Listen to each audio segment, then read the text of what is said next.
All right. Hey, good morning. Welcome to the Rise and Grind Morning Show. Friday, 8:03 a.m., Friday the 13th. Are we kidding right now? Look, I had to pop in real quick and to say, man, 110 members. Are you guys kidding me here? 110 members in 16 days. Really, really appreciate all you guys for supporting the podcast, supporting Rockdown Cancer Foundation, and being part of this journey. Our ride to the Super Bowl, it begins with you.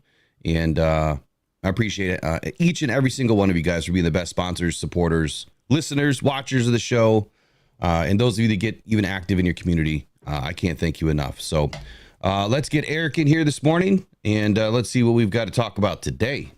Got a packed show today. Good morning, Eric. Good morning. So had a Cannon Fire podcast on last night. You were probably out in the woods or the beach or doing something last night till the wee hours of the night. Did you happen to catch any of it last night? So I was out till 2 a.m., but what did I do on my drive home, which is 90 minutes? I got to listen to your podcast last night.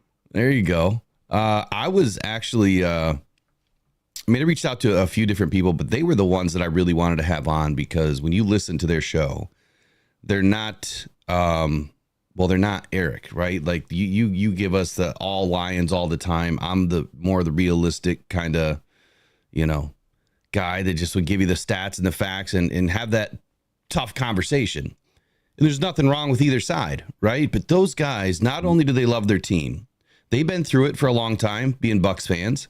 They got a taste of glory when Tom Brady decided to go down there and bless them with a Super Bowl. And now they're starting to realize, man, these Lions they're something. And both of them picked the Lions to win last night. So that's what I loved about their show is they're honest. They're going to give you the straight up. They're also big time supporters of their team, but they're fair. You know what I mean? They see both sides. They're not just going to pick their team just because. So what did you think? They have some pretty good things to say last night, didn't they? They did. They were pretty good guys. They're both very well spoken. You can tell these guys have been doing it for a while and sounded really good. I liked the whole thing all the way around. And they knew a little bit about the Lions, maybe because we've played them, 3 times in the last year now. So it was very interesting to hear the other side of the coin for once, instead of just my homer take all the time. We love the homer takes, Eric. We love them. Yeah, I know. We love them. It's all right. There's nothing wrong with being a Lions super fan and being all in on the glory of this season because it's coming. It's not often that we're here, right? And when we're here, we've got to just kind of wrap it up. And maybe that's my fault. Like, I still want to be real with things and not get, too far, I don't want to get too high or too low, to use a Campbellism. I don't want to get too high or too low because that's just going to get me in trouble. And at the end of the year, I want to go back and be able to say, we had a pretty good run this year. And the show was pretty informational and spot on and kept everybody informed. And we didn't go too far left or too far right. It just kind of kept it right in the middle, I guess. No, that's not a political pun. So the thing for me is this, though. The thing for me, the football is pointed on 2 ends and it's oblong. It's funky shaped. And you never know what's going to happen with any team on any given Sunday.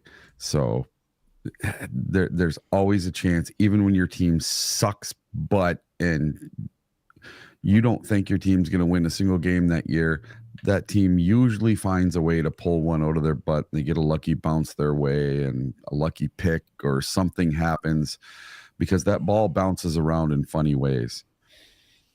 Yeah, just like your season can bounce around in funny ways. Yep, it sure can. They can go the other way too. Sometimes it's just a bounce or two in every game that makes the difference. And I'm hoping that this weekend we get a couple of extra bounces because this is a tough one. This is a tough opponent, number one. Number two, it's tough to kind of figure out what's going to happen here because, I think you could go into a few different factions with what this Tampa Bay team is, what they are not, and what they're hoping to be, right? They've got a new OC. Some have said that, the Rams wide receiver group is not as good as Tampa Bay's. And I don't know that that's accurate. I mean, if we want to talk about that for just a moment, let me switch screens. Let's talk about that for just a second. So I heard another podcaster say that he thought that the Rams wide receiver group was not as good as what the Tampa Bay Buccaneers are going to give the Lions this weekend. And that's kind of scary to think about, right? Because we had a tough weekend. Terry and Arnold got, blessed to the NFL, right? His welcome to the NFL moment. I think he handled it very well. Carlton already getting injured. That's hopefully not the tail of the tape for the season. But if we think about it for just a moment, I think you could put Kupp and Evans in the same bucket, right?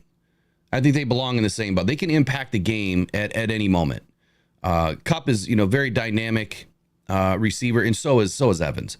Evans does some things differently than what Kupp can do. I mean, Evans is that true X, body get you on the boundary, go up and get it, fight for the 50-50s, make a play when a play isn't there. That's what I see Mike Evans being. We don't have that guy on the Lions squad. We don't. So who's going to get called up this weekend? Is it going to be Tim Allen? Is it going to be Allen Robinson? I hope it's not Tom Kennedy.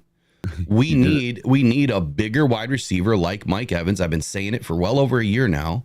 We need that 6'3", 6'4" guy that when you're in a pinch, you don't just depend on your tight end, because we saw it last weekend. They figured out how to stop Laporta and Amon-Ra St. Brown. We didn't have another big body guy to go up and get it. So before I get way too off on the Lions, do you think that the Rams, or do you think the Tampa Bay Bucs wide receiver room is better than Tampa Bay? And are we going to have, or is better than the Rams? And are we going to have a problem? I think they're pretty equal. I don't see where they're heads and tails above the Rams. I just don't. But you have to remember, Cooper Kupp is the Rams' steady guy. He's the guy every year, no matter what. It's going to have 1,000 yards, a bunch of catches, a bunch of TDs every single year. He's our version of Amon-Ra St. Brown. Well, the same thing goes for Mike Evans. I have drafted Mike Evans in fantasy football for so many years in a row. I don't even have to think about it anymore, because this guy's just Mr. Consistency. He's got 11 years in a row now with 1,000. Yeah. Well, this will be his 11th season if he can do it. Yeah, I think if he can do it. Yeah. So, I mean, he's really, really good. He's really consistent. And when you were speaking about the Lions again, you said Tim Allen. Did I? Tim Patrick. Yeah. Sorry, Tim I Allen. think it's time for the Tim the Tool Man Taylor to get on the show here, man. Get Tim Allen on here. All right, I'm going to click off ads. We got to get those likes up, but I'm going to make sure these ads are off this morning. Let's get those things off. Let's get those likes pumping. So when I look at it, here's what I see. Okay, you've got the 6'5" Mike Evans. We don't have a 6'5" guy. Okay, and neither do the Rams. So there's an outlier there. If you want to put Evans and Kupp in the same basket as far as production, you could do that. Then you have the Chris Godwin, 6'1", 4'4", 4'4", 4'5" guy. He has speed. I think he plays faster than what his 40 time says. Definitely can make plays with his legs and with his hands. You could put him in the Amon-Ra category, right? I mean, he is someone that if he had to be the number one target, I think that he could produce. But Amon-Ra St. Brown is way better than what he is. So how do you compare him to the Rams? I guess it's Puka Nacua. Maybe you put Evans in Puka Nacua's spot and you put Kupp and Godwin in the same bucket, size-wise, physicality-wise. You've got some equal opportunity. Puka's a problem. He is absolutely a problem. So then you get into the third tier guys. Demarcus Robinson, Jordan Whittington. What's the other guy? What's his name? Tyler Johnson or something like that for the Rams. Who else on this Tampa Bay, offense? Let me pull up their depth chart one more time here. I know they had some injuries. Who else on this Tampa Bay offense is really going to threaten us when they have to go to their third receiver? That's the question here, because I think the Rams did pretty well, getting the ball out to, their third and fourth options. I guess they have Trey Palmer. Shoot. Yeah, so they've got Trey Palmer, which, that guy can light it up at any moment too. And they have Jalen McMillan. as long as those three guys are healthy, Evans, Godwin, and McMillan, that's going to be a tough group for not only this young, defensive backfield to take on, but also it's a young group together. Their chemistry is still not fully developed. I don't know. Maybe I got to agree that on paper it looks better, but I think from a quarterback perspective and a talent perspective, I'm going to have to give it to the Rams, because you've got a quarterback in Matthew Stafford that can make, a third string wide receiver, look like a number one on any given day. He can put that ball in just about any hole, any sliver of space, better than just about anybody in the league. So I think it's going to be a tough matchup without a doubt, but I don't think that the Bucs receivers are better. Here's where we're going to go to next. Why is this not going to matter? I think that's the biggest question. Why will it not matter? Number one, I think let's start with the Carlton Davis. So the Carlton Davis factor.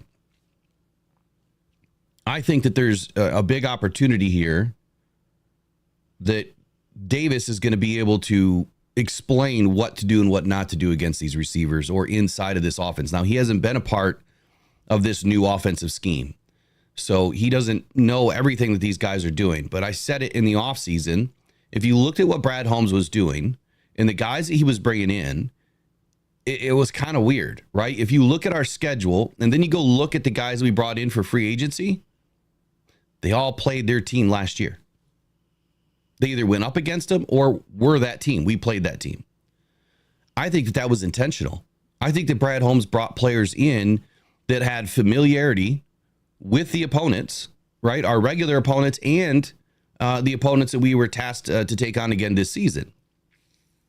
I don't think that there's any mystery here that Brad Holmes was thinking he wanted talent on this team, but he wanted guys that were educated, guys that had experience with the players that we were going to see this season. Super smart move if that's what Brad Holmes' idea was. I mean, that's what I would do. Absolutely. I'd want to get guys that have experience. I'd want to snag some of these good players away from teams that we're going to go up against and teams that they've, played up against every year after year. So that could be, a box check for the Lions that we have the upper hand on experience. Carlton Davis going up against Evans for all these years, he knows a little bit about Evans, right? Just a little bit. He's gone up against one of the best receivers in the NFL for 6 seasons as a Tampa Bay Buc. The only hindrance there was Carlton wasn't healthy. He missed over 23% of the games, which means he was held out for more than, probably a quarter of the practices, not being able to go up against Evans all the time, but he still had plenty of experience battling this guy in practice, every year that he was with the Bucs. My biggest concern here, well, I guess let me ask you, is there a Carlton Davis factor here? Do you think that he's going to be a bigger factor in this game, more so than what he was last week? According to the Cannon Fire podcast, Carlton always drops interceptions, and he's always hurt. And we saw both of those in week 1. Matter of fact, they happened on the same play. He dropped the interception, bruised his chest, all in the same play. But they also said that if he's healthy, he's a great player to have on your team. And Aaron Glenn stood up on Carlton Davis' business yesterday and said, man, this guy stood up in front of everybody and broke it all down. And he wished he would have recorded it because of the way he said he's never seen that from a player. The way that Davis did it, he broke it all down and explained what needed to happen and what we were going to be up against this weekend. That is huge. But not only for Davis to be, a leader in that way. He's not a captain, right? But he stood up for himself, for his room, for his team, and put it all out there. So big ups to Carlton Davis for doing that. But do you think that there's going to be a factor here for Davis? Either way, great game or bad game because of the matchup. Is he going to get into his head? Carlton Davis, he had no clue that a trade was coming. He didn't ask for a trade. He didn't want to be traded. He lived in Tampa, Florida for 6 years with him and his family. So he's got a little chip on his shoulder that they decided to cart him off without even asking him. And sometimes it's not what you say, but how you say it. And I think that's exactly what goes into what he told the Lions the other day when he gave his little talk. A lot can go into that. And he is going to have the intel of the intel of the intel on all of these guys, because maybe he didn't write it down, but he's got the mental notes on everything from every practice for the last 6 years and every game for the last 6 years. Because I'm sure he could sit and tell you what these guys do right, what they do wrong, what their tendencies are, all of that stuff. And it's going to help no matter whether we win the game or not. I still believe that Carlton Davis, he may not personally have a huge game, but some of our other guys might. And I'm thinking that maybe Brian Branch decides to start catching balls this weekend. Kirby Joseph had a little talk with everybody and told them this is how you do it. And I think we're going to start seeing our DBs start to catch some of these balls. And Baker doesn't throw the ball like Stafford does. Stafford throws it 1,000,000 miles an hour. Baker Mayfield does not have that super fast cannon, throw it like Brett Favre arm. But he's right up there. He's probably, he's probably the third or fourth biggest arm in the league. It's far as throwing distance, but he doesn't throw the super hard passes that break your fingers like Stafford does. Go look at Calvin Johnson's fingers. They're all bent up and broken from catching all those passes from Stafford. I would honestly have to disagree with that. Baker has a pretty damn good arm. Like he's not going to be, throwing the ball 58 miles an hour like Stafford does. But he's right up there, the 56 mile. There's really no separation between 56 and 58. If he needs to wing it, Baker's got an arm. He can definitely throw distance. The question is accuracy and making sure he doesn't throw off his back foot, because that is one of Baker's issues, is he tends to throw off his back or his forward foot. Sorry, he tends to throw off his forward foot more often when he's moving around in the pocket, and that's what gets him in trouble. So we'll see if he corrects it this weekend. But I hear you. Stafford's just one of the best to do it. He has for a long time. That guy was so unique with the ball and the ball angles. And yeah, Baker doesn't have that. But what he does have, like Lauren McQuaig just noted, is Palmer, 4.33. The guy's blazing fast. We don't have a corner that's that fast. Terry and Arnold, I think he was in the low 4.35s or 4.4, somewhere close in there on his 40, but none of that really matters. It's how fast you play, on the field. Like Amon-Ra was a 4.5, but he clocked at 21 miles an hour, which, is closer to 4.35. So to answer your question, Brent Lighton, yes, Goff doesn't have a player to throw 50-50 balls to right now. The only one that he does really is Sam Laporta. And he has. He's definitely thrown some of those balls. He'll put him in a tight window where it's truly a 50-50 ball. There's plenty that he's actually thrown to Amon-Ra St. Brown, even over in the middle of the field or along the hashes. I can visualize half a dozen of them where he's thrown it in a tight window where Amon-Ra St. Brown has got coverage all over him, and he's draped and he's pulling it down. Goff's not afraid to do it. That's just not. It's not his MO, right? He doesn't want to have to throw 50-50 balls. No quarterback does. But in a pinch, Goff will do it. And if he had a receiver that he could trust, he would probably do it more often. But that's just not our play style, right? That's not our scheme. Ben Johnson is all about separation. And I was looking at some next-gen stats the other day about separation, and it was a very interesting read. We have time today. I'll pull it back up. So here's a quote by, who was it? Who made this quote? Why doesn't it tell me? Well, let me just read it. It was about, the Rams' success in the short passing game and why they had success. And I was talking about us being in zone coverage the majority of last weekend's game that was causing some problems for us. And what do you know? The Detroit Lions backed up what I was saying, so at least you guys know I'm not full of poo. On the Rams' success in the short passing game, here's a quote by an unknown source for now until I can figure out who wrote it. Might have been Aaron Glenn. Says, we actually did what we wanted to do and forced this to be a finesse game for him to pass. Talking about Matthew Stafford, we knew he was going to pass for some yards. I take that from Coach Bill Belichick. Make a team left-handed and force them to do something else. And we did that. The thing is, he was making some dink and dunk passes, which you were talking about on the 8-for-8 completions. The thing that we have to do is when we have these zone coverages, we have to be able to match a whole lot better. And that's something that we've worked on. We worked on it yesterday in practice. And it says here that the Lions were nearly nickel and dime to death on Sunday. And that was at least partially by design from the Detroit Lions. What they're saying here, and I guess what Glenn is saying here is, and this is what I mentioned last night too, when you force a team to have to put the ball up, so you're really good in run defense, right? You're shutting the run game down. You're forcing the team to be one-dimensional. Well, now, I don't care who the quarterback is. If you have to put the ball up 50 times in a game, there are some stats out there that kind of say this.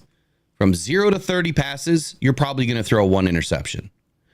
From 31 to 40, the odds are you're probably going to throw two. From 41 to 50, the odds are you're going to throw three or more. So it's all about putting a quarterback in a bad position, making them throw, more often than they want to. And then your defense is slowly starting to bait, right? Put themselves in position like Kirby did, blend into the wall, whatever you got to do, lay on the ground. I don't know. But you just got to put yourself in position, disguise it. You slowly learn what they're doing, right? And then you disguise it with a different sort of a scheme.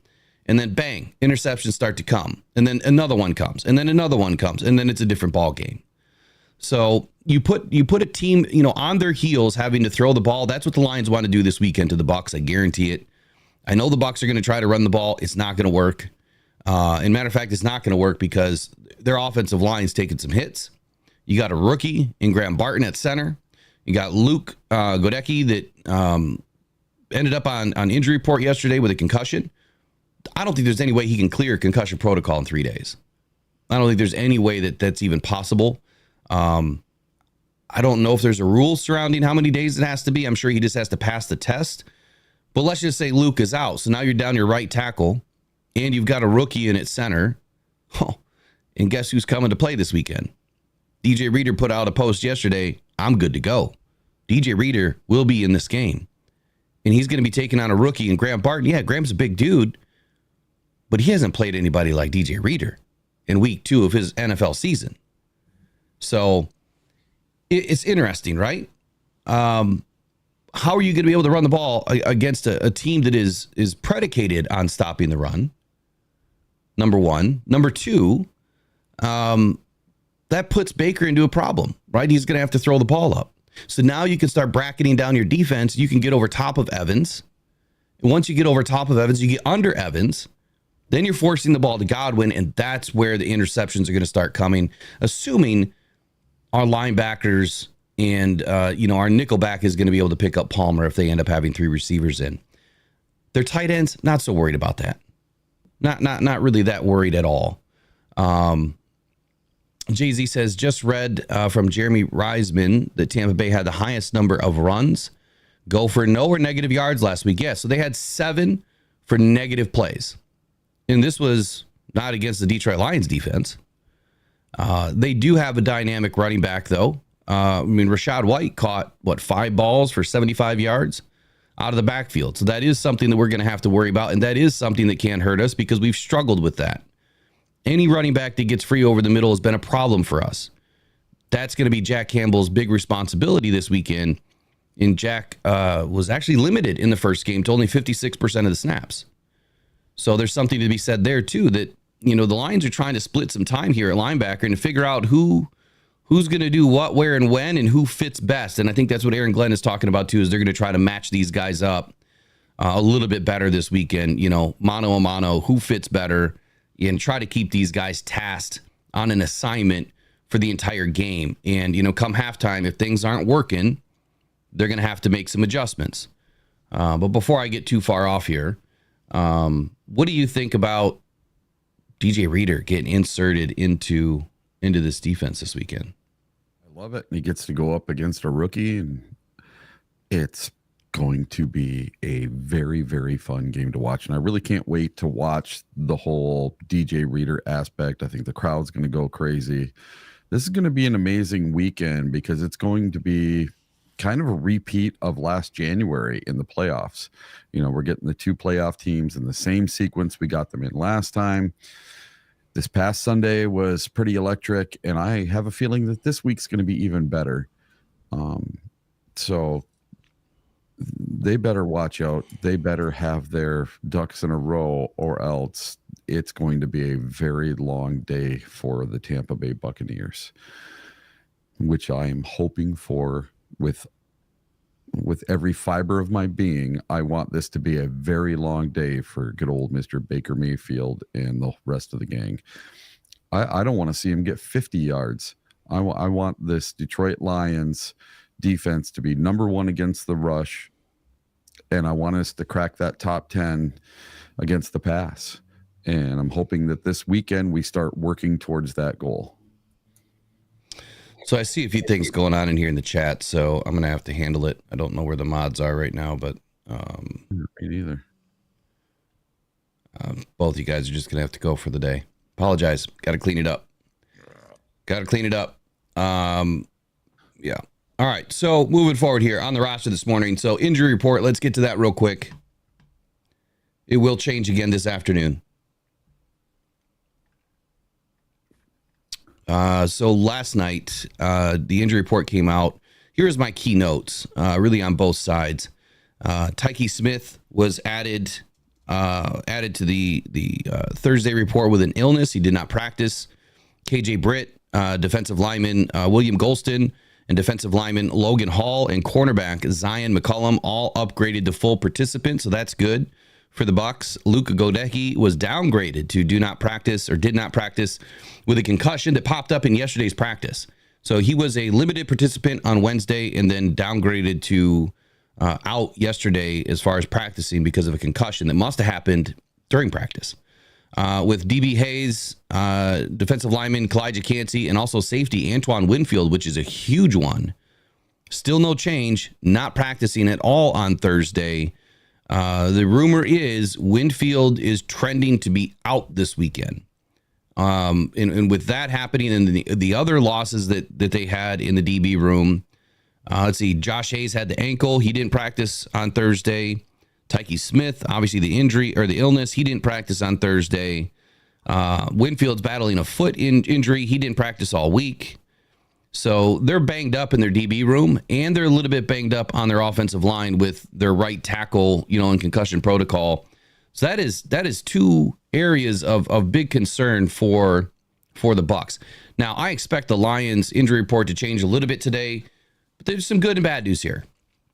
Kirby Joseph was upgraded to limited from Wednesday's practice. Carlton Davis, Lauren Strickland, and DJ Reader were all full participants, which is great. Getting back another safety, especially when we're a little bit banged up. And Carlton Davis, obviously bruising his chest or whatever he had going on there when he dropped the interception, kind of landed on the ball. He was a full participant. Nothing's going to keep Davis out of this game.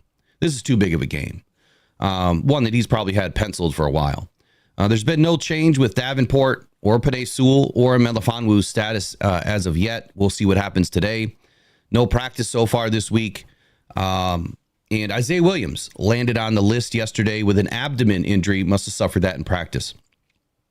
Jameson Williams was limited. But there's really no concern right now that any of these guys, minus Ifeatu Melifonwu, won't be ready. So, as you guys remember, when Davenport suffered a groin, which I don't remember the play exactly, he played the rest of the game. So, adrenaline's high, right? He wasn't as effective, and I think that's one thing that we noticed later on in the game. He wasn't as effective. Well, now we know why. He's battling a groin issue, whatever that is. And clearly that's going to impact, your burst off the line. Still not expecting him to be out this weekend. I don't think he's trending in that direction at all. Ifeatu Melifonwu with the ankle injury, look, he hasn't practiced really in a while. So I don't think anything's going to change here. Penei Sewell suffered the ankle injury. He was kind of rolled up on, I think it was in the second quarter, maybe. He finished the game. There's no way Penei Sewell's not rapping and slapping something on this ankle to get in this weekend. Isaiah Williams, even doubtful he would have been called up as it is. I think that the Lions are probably going to try to get up Tim Patrick or Allen Robinson or both this weekend if they can. Jameson Williams, ankle, look, he finished the game. He was limited, getting some, help off to the side during practice. I think he's going to be just fine. And Kirby with his hamstring was limited. He should be just fine. My concern right now is for Kirby, though. And hopefully that this hamstring doesn't turn into something worse in this weekend's game. The great news, obviously, Carlton, DJ Reader, and Strickland, all good to go. DJ Reader is going to be the biggest effect on this game this weekend from my perspective. And super shout out to Michael Garrity. Says, everyone's please smash that like button. Appreciate it.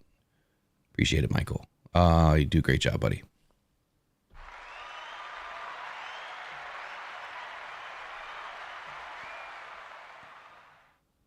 So with the injury report, any concerns for you, Eric? Biggest one, Kirby. We really need him this game. We're kind of thin at safety to begin with. And Brian Branch is still trying to make his way back from whatever he had in the offseason. To me, he just still doesn't seem 100% yet. So having Kirby be limited or out in this game would be a detriment to the Lions, I think. We need our one DB that can catch a ball. We need him out there. Super shout out to Tom this morning. Tampa fan in the house. Welcome in. Says Tampa fan here. I think the Lions win. Tampa only has a chance if we can win in a shootout. The D is very injured. Appreciate you coming in. And like we say with every show, all fans are welcome. Let's just keep it cool, calm, collected, and have some fun this morning and enjoy the conversation. So I'm with you there. You guys are a little bit banged up in the back end of your defense, and you're 1,000% correct. If this turns into a shootout, I don't know that the Lions can sustain. Amon-Ra has to have a game. Sam Laporta has to be doing something. We cannot just rely on Jameson in this game alone like we did last week. It can't happen. So if Goff can get these guys going and get them going early, then I think that the shootout benefits the Lions. But if we can't get our guys going early, then we're going to have to rely on the run game. And that's just going to bleed the clock down, which could limit the scoring quite a bit. But we'll see. We'll see where it trends. Either way, I think it's going to be a good game. I think the biggest factors, so let's go to some factors here. What are the biggest keys to the game, for this weekend versus the Bucs? I'll start with you, Eric. What is on your mind right away as far as some keys to the game? What do you want to see from the Lions this weekend? So my two big ones on defense are DJ Reader and Carlton Davis. We need to see what these guys can do, and it's time. It's nut cutting time. Let's go. Let's see what they can do. Let's put the pressure on. Let's get to Baker from the middle of the defense, not just from the edge. I think the edge is fine. We need to set the edge and keep Baker from running all over us, because Baker's got some legs on him and he can run. So that's the thing that scares me about Baker, is him running around like a madman and getting all sorts of yards that way. And on offense, it's Amon-Ra and Sam Laporta. I want to see those two break out of their shell. Let's get away from this negative Nancy talk from last week. Put it to bed. Get back to normal. Let's go. Let's make this offense not one-dimensional. Let's make it multi-dimensional, and let's have a game. So for me, I think I'm going to start with the offense. The Lions offense really struggled to find a rhythm against the Rams defense. And Jared Goff, he kind of had a challenging game from that aspect, right? And he could be facing some similar pressure to what the Bucs applied to the Commanders in week 1. Now, they only applied 15 pressures on the day, but they hurried Daniels 9 times, and he was hit 4 times with 2 sacks. So Goff experienced difficulties in connecting with his primary targets, Amon-Ra St. Brown and Sam Laporta. The bright side was Jameson Williams, sprouted some wings and took off for 5 receptions, 121 yards and a TD. Without JMO's explosion on offense, the Lions were in trouble last week. until the run game began to get going and ultimately finished the game for the Lions in overtime. David Montgomery really put this team on his back. He rushed for 45 yards and a touchdown on that first possession in overtime. The Lions are fairly stalled out for much of the game. So my biggest key for the Lions offense, they need to get the pass erected right away. They have to get this ball downfield. They have to move the Bucs back off of pressure. The biggest concern that I have for this offense is the Bucs like to blitz. Given the fact that the DBs are a little bit banged up right now for Tampa, I'm wondering if Todd Bowles actually backs off the blitz a little bit. Kind of had that conversation with Cannon Fire Podcast last night. I mean, when I kind of painted the picture to him, you could kind of see the emotion drop a little bit. Like they got a little concerned, that they actually are banged up. And there is some problems that are presented here. And I think I kind of talked them off the ledge of, that the Bucs maybe won't blitz as often as Todd Bowles really loves to do. In week 1, the Bucs blitzed the second most, or tied for, third most, but the top 2 were tied. It was like 45% of the snaps that they were blitzing. How can the Lions use the blitz to our advantage? Well, the only way you can do that is with shorter routes. So we have to get Sam Laporta open quickly over the middle. Amon-Ra has to get open quickly over the middle. I do not want to see any of these, these out routes that are, down the line of scrimmage, the hitch plays. I can't stand those plays. Utilize more of the jet sweep with Jameson Williams. Whatever you have to do, that ball has to come out quick. Goff is one of the better quarterbacks when handling pressure. Last year, he was rated, I think, in the top 5 for getting the ball out in less than 2.9 seconds, which could be a little bit slow this weekend. He's going to have to get that ball down probably to 2.6, 2.7 seconds to evade the defensive line from the Tampa Bay Bucs this weekend. So first concern or key of the game, really get the ball out. We've got to evade the pressure. But this offense, man, they have to get up early with the passing game. If they don't, I guess key to the game for the Bucs is if they start to apply pressure, they're just going to have to keep the pressure on. If we see that we can't get the pass game going, and for whatever reasons the Tampa Bay defensive backs can hold all of our wide receivers, we're going to be in trouble. But how do you utilize that pressure against them? That's where I see the draw game working with Jahmyr Gibbs. He's going to have to be patient behind the line. You're going to have to stick Goff in shotgun for the majority of the day, and then hand the ball off, on a quick counter or a quick delay play, so that he can find a hole and hit it. Because as they're running past you, Gibbs can find a seam, and then the field's wide open at that point. So utilize the run game against the pressure, I think is a good way to go. But you kind of got to mimic what Stafford did last weekend. You have to get that ball out quick. You've got to find shorter routes to do it. And these receivers have to be ready, in under 2.8 seconds. Big shout out to DLR Van Halen with a $20 super chat. He says, congratulations to the JV roster Falcons on their 40-0 win last night. My son Blake Shazowski, a sophomore, had the best game of his career, over 100 yards rushing and 3 TDs. Go Falcons. Everybody smashed a like for DLR Van Halen. Congratulations, man. It is always fun watching your kids succeed when they're young. That had to be a blast last night. I should be giving you the $20, DLR. That's amazing, man. Congratulations again. That's awesome. What's your second key to the game, or third, I guess? Maybe on the defensive side of the ball. You started with offense, right?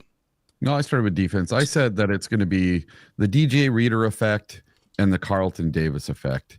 Can Carlton Davis come up big against his former team? Can he catch the interception for once? Can he have that big game that the guys on the podcast talked about when he's healthy, right? Well, he seems to be healthy right now. He had a little chest bruise or rib bruise from the game because he fell on the ball. And let's see if he can do it. Yeah, put up or shut up. Let's see. Go against your former team. You didn't want to be traded. They traded you. Well, show them why they shouldn't have. All right. And then the DJ Reader effect. Let's see if he can really plug up the middle. Let's see if he can really put pressure up the middle into Baker's face and make Baker move around. I think it was Jeremy in the chat said that, Matt Stafford's average time to get rid of the ball is under 3 seconds, and Baker Mayfield's average time to get rid of the ball is 3.9 seconds. If that's true, then,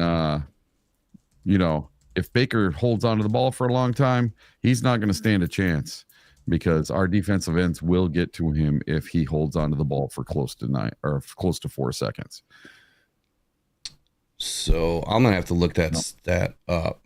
Yeah, I don't know if that's a correct stat or not, or where he got it from, but 3.5 seconds, he said. All right, I'm looking at it right now. Give me one sec. Well, let me do this before I jump into that. Let me piggyback off of the Carlton Davis thing here. So, look, this is a big game for him. He's had this one circled, right? And it's no secret for this guy. He wants to have a good game against his former team. He just has to stay even, right? He can't do too much in this game. But here's a quote from Carlton Davis about this upcoming game. He says, well, the question was, the Lions are pretty aware of what it means that they have a corner that spent the last 6 years going up against both Mike Evans and Chris Godwin. Lions head coach Dan Campbell spoke about that on Wednesday. This is what Dan Campbell had to say. He said, yeah, I think that it helps. I think he's very familiar, obviously, with them. He's competed against he and Godwin now for a long period of time. So he's got a really good feel here. But on the flip side of that, so does Mike Evans, right? Same thing I was kind of saying today. So they kind of know each other's tricks of the trade. So it ought to be a pretty good battle whenever they're on each other. I think there's a key point right there, whenever they're on each other. So Dan might be thinking right now that he's not going to be matched up with Evans the entire game. But that helps. And certainly we'll pick his brain a little bit as we go here as to just the different thoughts and things. But I know this, I'm glad we got him. So it's good to have him out there running around. I thought that was a good week one showing for him, and he'll only get better. Before I forget here, another super shout out here to Trace. Again, another 5 Lions memberships to the Lions faithful have been gifted. And I think Peter Van Larhoven was already a member, but it looks like we added King SJ, Sherry Mayfield. It must be Baker's mom. Welcome in, Sherry. Chip Bradshaw and Gizzards and Brett Stir. Looks like those were all gifted. Yeah, Peter was already in there. So welcome to the Rock Down Detroit Lions membership, Lions faithful. And thank you, Tracy, for all of your hard work and dedication to the channel. So I think it's a great option for Carlton Davis, or a great opportunity for Carlton Davis to really provide a big game for the Lions where we're going to need it. It is going to be a difficult task, any which way you look at it. But here's the one thing that I do know, and this is where I'm going to come back on DJ Reader. That is my second key to the game, is interior pressure. We have not had it. Like, Aleem is really good, right? He's more of a pass rushing defensive tackle. He hasn't had anybody alongside of him that he could really, benefit from or work on. I mean, Josh Paschal just hasn't been that guy. Levi O provided a little bit of a spark last weekend, but it still wasn't enough. We were not getting enough of an interior pressure. It wasn't quick enough, if you will. With DJ Reader inserted into this game, Aleem McNeil is going to be able to do more, right? He's going to be able to attack the passer and do some things that maybe he wouldn't have done before, as where he had to maintain his gap integrity. Now, I think you're going to be able to see Aleem McNeil move a little bit more freely, maybe use some different moves that he hasn't been using very often, because he is going to want to key in on the passer and get home. DJ Reader's presence is going to be big time. If we shut down their run game and we make them one-dimensional, I'm going to take a quote from Cannon Fire last night. Our defensive line is going to be able to pin our ears back and just go. And the minute that happens, Baker's probably going to get sacked 5 or 6 times. In the last showing, I think we brought Baker down 4 times. If I remember correctly, he had 4 sacks for 20, 25 yards, somewhere in that region. This week, if DJ Reader plays the entire game, 50% of the snaps is probably where I'm going to put him. Maybe a little less, maybe 45. I think that the Lions can easily get to 4 sacks. And I think everybody is going to have an opportunity to get home.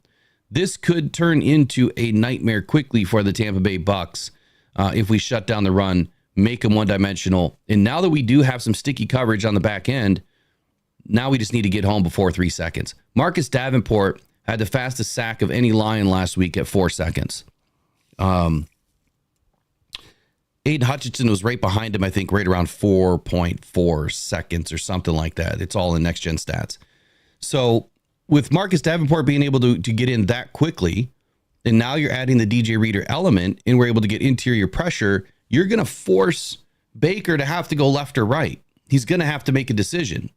You push that pocket back, Baker can't stand there and deliver because they're going to be too close, they're too big, they get their hands up, and the ball's just going to get batted down. So he's going to have to either back up, stay in shotgun, or he's going to have to move left or right. You move to Hutchinson, well, let's hope he maintains his gap integrity or his edge containment, and he stays home. Same thing for Davenport. As long as they maintain their edge, set the edge, then they're all going to have an opportunity to bring Baker down. And I think that's the game plan, right? You said it earlier. Set the edge. Just set the edge and stay home. The play is going to come to you, especially when DJ Reader and Ali McNeil are pushing that pocket up from the inside and out. And that's how I always coached up the kids, is get that center pressure and make that quarterback make the decision on where he has to go. And the rest of your defense just has to be there to clean it up. But just imagine for a second now that you have Amik Robertson and Brian Branch back there. Well, these guys are going to be able to sneak up and fire from the outside. If your defensive end stays home and you're firing a corner or you're firing a safety, you might see more DB blitzes this weekend, bringing Baker down, which that's what I would do. But I'm not Aaron Glenn, so we'll see what happens. But I think you're right, man. Your first key to the game is interior pressure with DJ Reader, and I think it's going to be a big time showing for this defense this weekend. Granted that everyone stays healthy, I think it's going to be absolute destruction, to use their words. So, what's up next? Terrion Arnold's big time to shine. He has to have a good game. Now, last week we saw him get in a little bit of trouble, right? A couple pass interference penalties, played a little too aggressive. And we know that the referees are going to want to target the young guys. They're not going to give these young guys the benefit of the doubt. Whereas Slay or, Davis or Meek Robertson, where those guys can get away with some things, or, some of the other guys, in the NFL can get away with some things, the young guys can't. And it's because they're new, right? They've got to get broken into the league. They need to play with their hands in their pockets, which is what I'm hoping that Terrion does this weekend. Play aggressive, but he's just got to keep those hands down a little bit unless his head's turning. And I hope that he identifies that, but I hope he doesn't change a damn thing, to be honest with you. I want him to stay aggressive. We just can't have these big pass interference penalties on 3rd and long, moving the ball up, moving the chains forward for the Bucs late in this game, giving them an opportunity. That's what we can't have happen. So Terrion has to have a big game. It is his time to finally shine. He's going to have a really good opportunity or a really good matchup here with Godwin or Evans or Palmer. And he just needs to show up. Do exactly what he did last weekend. Stay aggressive, just a little bit smarter, right? We were in a lot of zone last weekend. Maybe this weekend we'll be in a little bit more man. We'll see. I guess the game is going to dictate that. But what we don't see is Aaron Glenn really making some changes on the fly. I think that whatever we start this game with, we're going to be stuck in it for the first half. And that can either be a detriment to the Lions and the score, or it could be a good thing. And if he calls the right game, we could stay on top of these guys and put some points up in the first half and take some balls away and start winning this turnover margin, which is my key number 3. Lions have to win the turnover margin this weekend. It's still week 2. Jared Goff is still going to be a little bit rusty.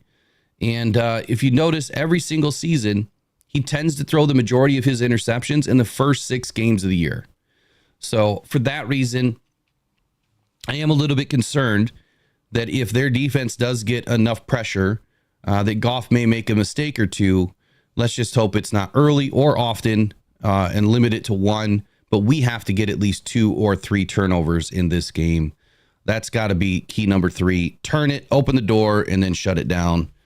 and get it done this weekend. So any thoughts on any of that, Eric? Yeah, turnovers are going to give your offense more shots at scoring touchdowns, taking points, getting Jake Bates in field goal range. We need turnovers. We need to win that turnover battle. Last week we didn't win the turnover battle. We had an interception. They had an interception. And I thought we had a fumble too, but we didn't, because that one got called a touchdown instead. So yeah, so we were even on turnovers last week, 1-1, I do believe. So turnover battle's huge, and then penalties too. We need to limit the penalties, these big long penalties, pass interference penalties. I hope they're not ticky tacky this week, and they let these guys play. Come on, you got to have some hand fighting with the DBs and the wide receivers. It happens in every game, and why they didn't let it go in this last game, I will never know. I don't want to blame refs for a win, a loss, anything. We need to be better than any call the refs can make, and that's what it boiled down to in the Rams game. We were just the better team in the end. Let's see, Eric. LA had a turnover on downs. They did, but that wasn't. That was a fourth down that they didn't get for the LA Rams last week. We also kept them out of that was a scoring opportunity where Kirby grabbed that. So when you talk about turnovers or sacks and how they impact a game, this is something that you guys know, I'm highly aware of my takes here. Sacks to me have to affect the game. They always affect the game, right? But when I look at sacks or interceptions or fumbles, whatever it is, if you get a sack on a 3rd and 9 and you flip the field, right? Or you get a sack on 4th and 2 and you flip the field, those are sacks that help the game, right? That's helping your team get off the field, get your offense back on the field, taking the ball and the opportunity away from your opponent. I love to see where sacks really help the game. But if you're getting sacks at the end of a game when you're already up by 20 or you're already up by 10, there's sacks. It's a stat, but it's not helping the game, right? There's a big difference with how they help or hurt the game. With interceptions and turnovers in general, Kirby's interception was one that impacted the game big time. Not only did we keep 6 points off the board, right, but we flipped the field, we get the ball back, and the Lions go and got points off it. So that's where winning the turnover margin, it's critical in every game, but it also has to be at the right time, right? There's never a bad time to get a turnover. Let's just be honest there. There's never a bad time to get a turnover, but they are so much sweeter when you're taking points off the board. And the Rams are marching and they're about to go up. And if they go up right there, we probably lose the game. So that was a very impactful interception by Kirby Joseph. Ryan Van Valkenburg says we got about 106 watching right now, only 61 likes. Do us a favor, smash that like button. We'll be back right after this word from our sponsor. Every day, thousands of people are discovering Uper Lights, Michigan's newest, funnest rock to go find on the shores of the Great Lakes. Don't go out with just any light. Try the Convoy C8 from uperlights.com. It's guaranteed for life, and you'll find all the ones everyone else misses. Quality UV lights that are perfect for Uper Lights with prices starting as low as $20. Please make sure to visit uperlights.com for all your UV flashlight needs with the best guarantees on the market. Just what you wanted and not what you didn't. The best quality, the best guarantees, and the best UV flashlights from uperlights.com.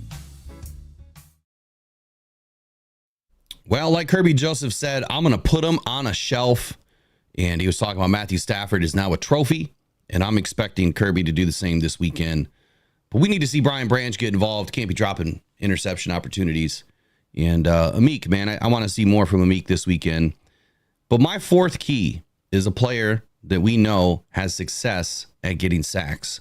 A little bit miffed at why he didn't play in week 1. I'm not going to buy into the narratives that he's being traded. I'm not going to buy into the narratives that he's the next Isaiah Bugs. None of that.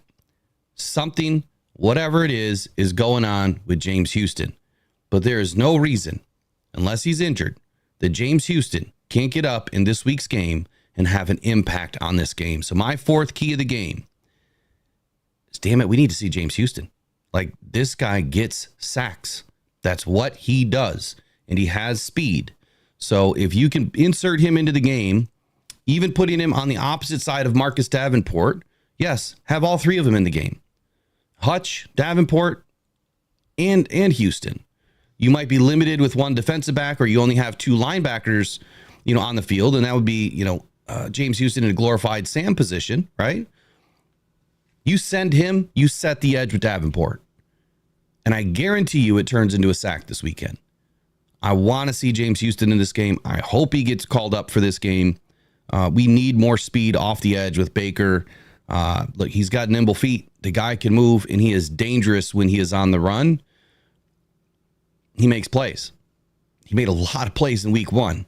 Like, he just balled out of control. We can't allow that to happen. Fifth key of the game, I guess, to be my final, is us. Look, we got to show up. We got to show up again, just like we did in week 1. Ford Field is now the hardest place to play in the NFL. Forget Seattle, the 12th man. We got that beat. We just need to be louder, but we need to be smarter, right? Don't waste your voice early. Wait till they're starting to come up to the line, then get loud. I've heard it both ways. Get really loud when they're in the huddle so they can't hear. Okay, that's part of it. That just helps them get to the line a little bit quicker, right? Or it makes them kind of stall out for a little bit, in the huddle. And they only got the ears on, I think, for 15 seconds. And then after 15 seconds, I think it gets shut off. I think it's some sort of a league rule. I mean, you guys could correct me if I'm wrong. But, man, just get loud. Just get loud when we need to get loud. And then be super quiet like a mouse, right? When offense is on the field. If we can show up again and make this better than week 1, because week 1 we barely touched 115 decibels. In the playoff games, we were touching 132, 134, something like that. It was loud. We got to do it again. We have to get into Baker's head. He cannot take that pressure. That is the worst pressure on Baker, is us as fans. So before we move on to predictions, what do you want to say on anything else here on these keys to the game? Yeah. And one of your keys was be smart as a fan, correct? So when our offense goes out on the field, hold off on the Jared Goff chants, hold off on the screaming. Let these guys talk when they're in the huddle. It drives me nuts when fans don't know when to cheer. And they're doing it in the inopportune times and being loud when they don't need to be loud.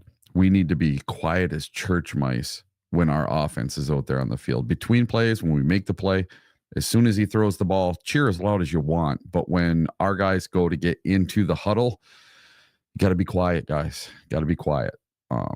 So that's something I've noticed at the last 3 or 4 games, that our fans are overly eager to cheer for the Lions. And I get it. We want to give Jared Goff his flowers, and we want to stick it in Matt Stafford's face as Lions fans, and we got to him.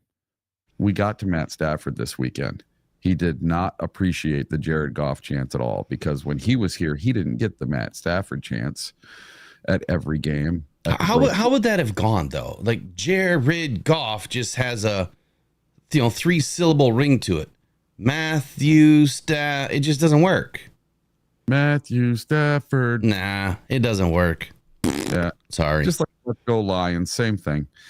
We could have done it. We could have done it for him, but we didn't. And why didn't we do it? Because we were already behind him. We were already behind Megatron. We were behind Ndamukong Suh and all these players that played when Stafford was here, and he just couldn't get it done no matter who we had here. So, listen. I just wanted to hear you say it. That's all. I just wanted to hear you chant Matthew Stafford. Now that I got that on record, I'm going to use it against you later. God, now you can freaking put out a soundbite. Yeah. Listen, I'm not a Matt Stafford hater. I'm not. I'm going to cheer the hell out of that guy when he retires. When he goes into the Hall of Fame, or he goes into the Lions Ring of Honor, which will happen. Dude, he is 100% a Lion in my eyes. Always has been, always will be. But for right now, I can't cheer for the guy. I cannot do it. When he is the enemy, I will not cheer for him. Now, this week, I'm picking the Rams. This week, I'm cheering for the Rams. I have no issue with it whatsoever when we are not playing the Rams. But when the Lions are playing the Rams, I cheer for my team. I don't cheer for individual players. And that's something that fantasy football has screwed up for so many fans because they want to cheer for the guys on their fantasy football team. And they don't care what team that guy plays for.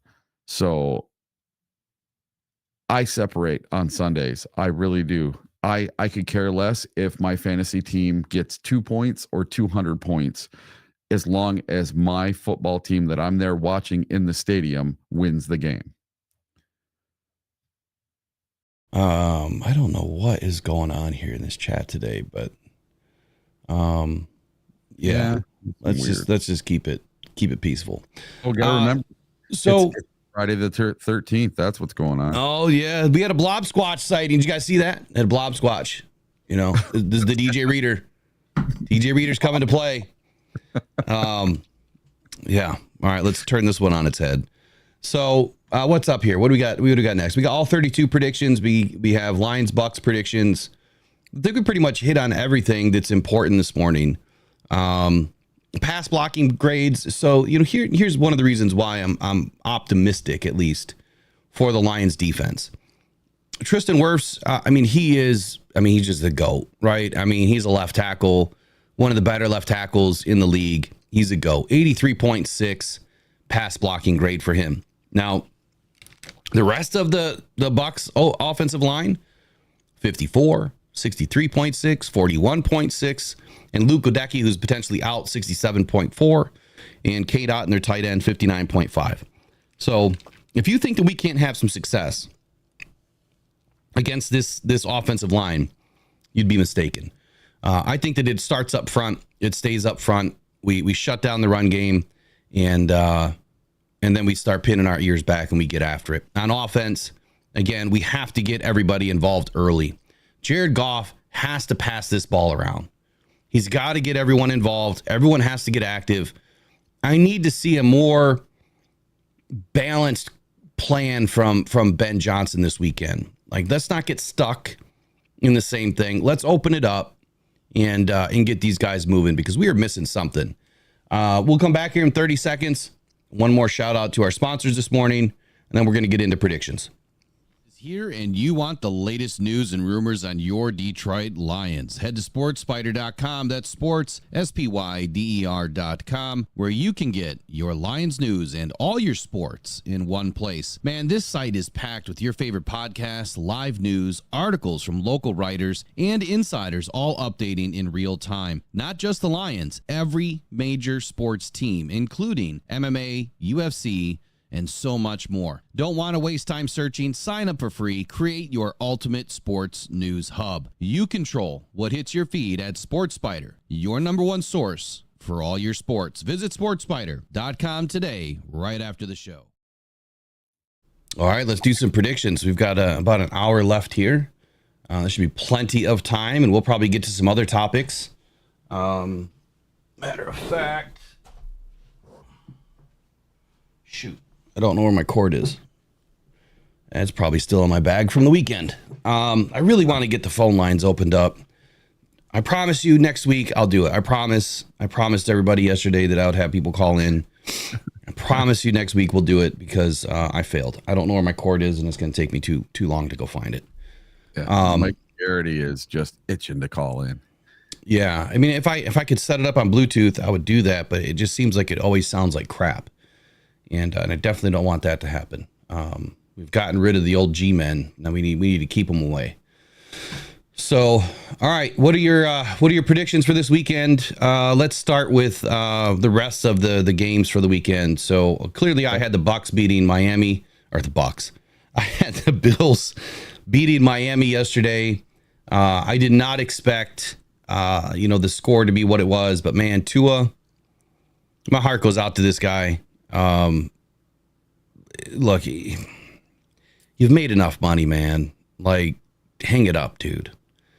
You could get a really good injury settlement. Just hang it up. Like, don't end up with mush brain. And I'm not a doctor, so don't believe in anything that I say, but this many concussions in such a short span, and the one that he had, was it last year or the year before, that was really bad? I mean, he immediately went into, I forget the term that they used yesterday, but I mean, the arms start to just kind of sail on you, and eyes rolling back in the head. I mean, it was immediate. Some guys that have concussions don't ever experience that, and now just any contact and he's getting a concussion. The one thing that I will say that I saw last night is there was a couple of media companies reporting things wrong. They said that Damar Hamlin hit Tua in his head. That's not what happened. Tua was running forward and collided with Damar's chest, chest, abdomen area, and put his head down to the left. Yeah. Tua dropped his head. Right. You're saying that Damar did something wrong when he didn't. No. I was more concerned at that collision that something would happen with Damar again, because that was a very similar play, right? I mean, anytime I see Damar take something to the chest, I kind of flinch a little bit, like, don't do it again. I don't think that Tua did it like that he didn't slide or go down feet first, because how many concussions is this for him now? I don't know. Better than to go head forward, and then he speared Hamlin. Yeah. Well, he didn't really spear him a whole lot. He put his head to the left, but the collision was kind of, happenstance. They kind of collided running towards each other, but Damar didn't lower his head or his shoulder or, anything like that. He didn't go low. I think Tua was trying to put his head to the left and trying to kind of dive to the left, and it just didn't work out. But I don't think that was a big enough collision that would cause, and again, this is just my opinion, most people probably wouldn't get a concussion from that. But I think Tua he's damaged, at this point. Like any rattle, more so than the everyday rattles, it affects him a little bit differently. Now, again, I'm not a doctor. Don't believe in anything that I say. This is just an opinion. I think that Tua just needs to hang it up, man. And I really appreciated what their coach was saying last night when they were asking, when's Tua coming back? And what's the timeline? He's like, well, are you guys serious right now? Like, let's worry about the player first. Let's let him get evaluated on Friday and go through everything. I'm not worried about when Tua's coming back or if he's coming back, I just hope Tua gets better, man. I hate to see this stuff. It's football. Again, it's not if, it's not if, it's when, because it's going to happen. So anyway, hope he gets better soon, and whatever he decides to do with his career is on him. It's totally on him. So Las Vegas at Baltimore. What do you see in this game? Week one. Let me pull up the week one schedule real quick. So Las Vegas at Baltimore. The line is now 41.5. It started at 44, and the Ravens are favored by -9. The Ravens are going to take the Las Vegas Raiders to the woodshed. And that is my prediction for this game. So let's see what I had for this game here. AFC. So I have a close one, actually. I have the Baltimore Ravens winning over the Las Vegas Raiders 20-17 with a field goal at the end from Justin Tucker to win the game. Okay. Let me back up for 1 second, because there was a stat that I forgot to throw out. Baker Mayfield. Remember we were talking about how quick he was to get the ball off? Yeah. Okay, so I didn't find that stat. But the stat that is impressive here is not good. He had 1.9 seconds of time in the pocket between the snap and either pressure or throwing the ball. Now, I'm going to say that that's more pressure than him. There's no way he's getting the ball out in under 2 seconds. I mean, that's bang, bang, bang. I mean, it's out. And if he's that quick, we're going to have trouble because we had trouble with Stafford getting the ball out in about 2.6 seconds. So he had 1.9 seconds either between pressure or getting the ball out. Jared Goff had 2.3 seconds. Get this, Matthew Stafford, 2.3 seconds. So the Lions and the Rams both put pressure equally on the quarterbacks, and you saw what happened. If we go and look at the Commanders, Jaden Daniels had 2.1 seconds.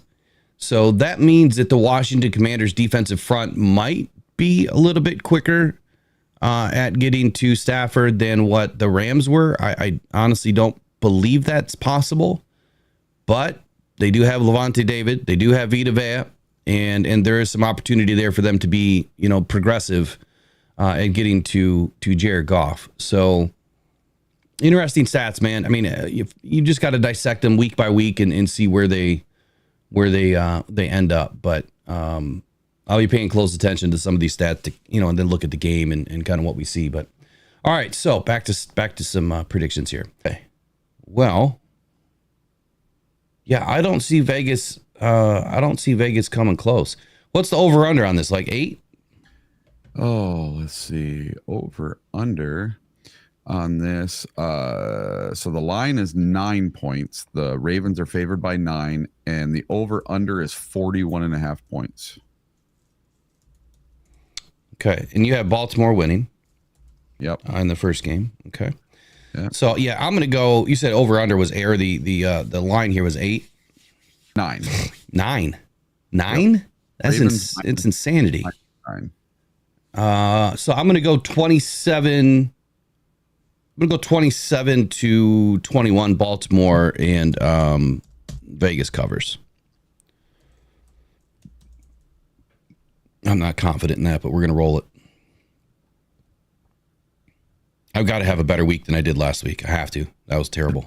It'll end up being 35-3. Yeah, it could. I mean, it very much could. I mean, this is a Baltimore team that's figuring some stuff out here. And they're coming off a loss, a tough loss on the opening game. They've had the extra couple of days off. They got the mini bye. Harbaugh is not going to let them come out flat in the second game. It's just not going to happen. Yeah. Speaking of Harbaugh here, next game, no, that's not the next game. Chargers at Carolina. All right, let me find it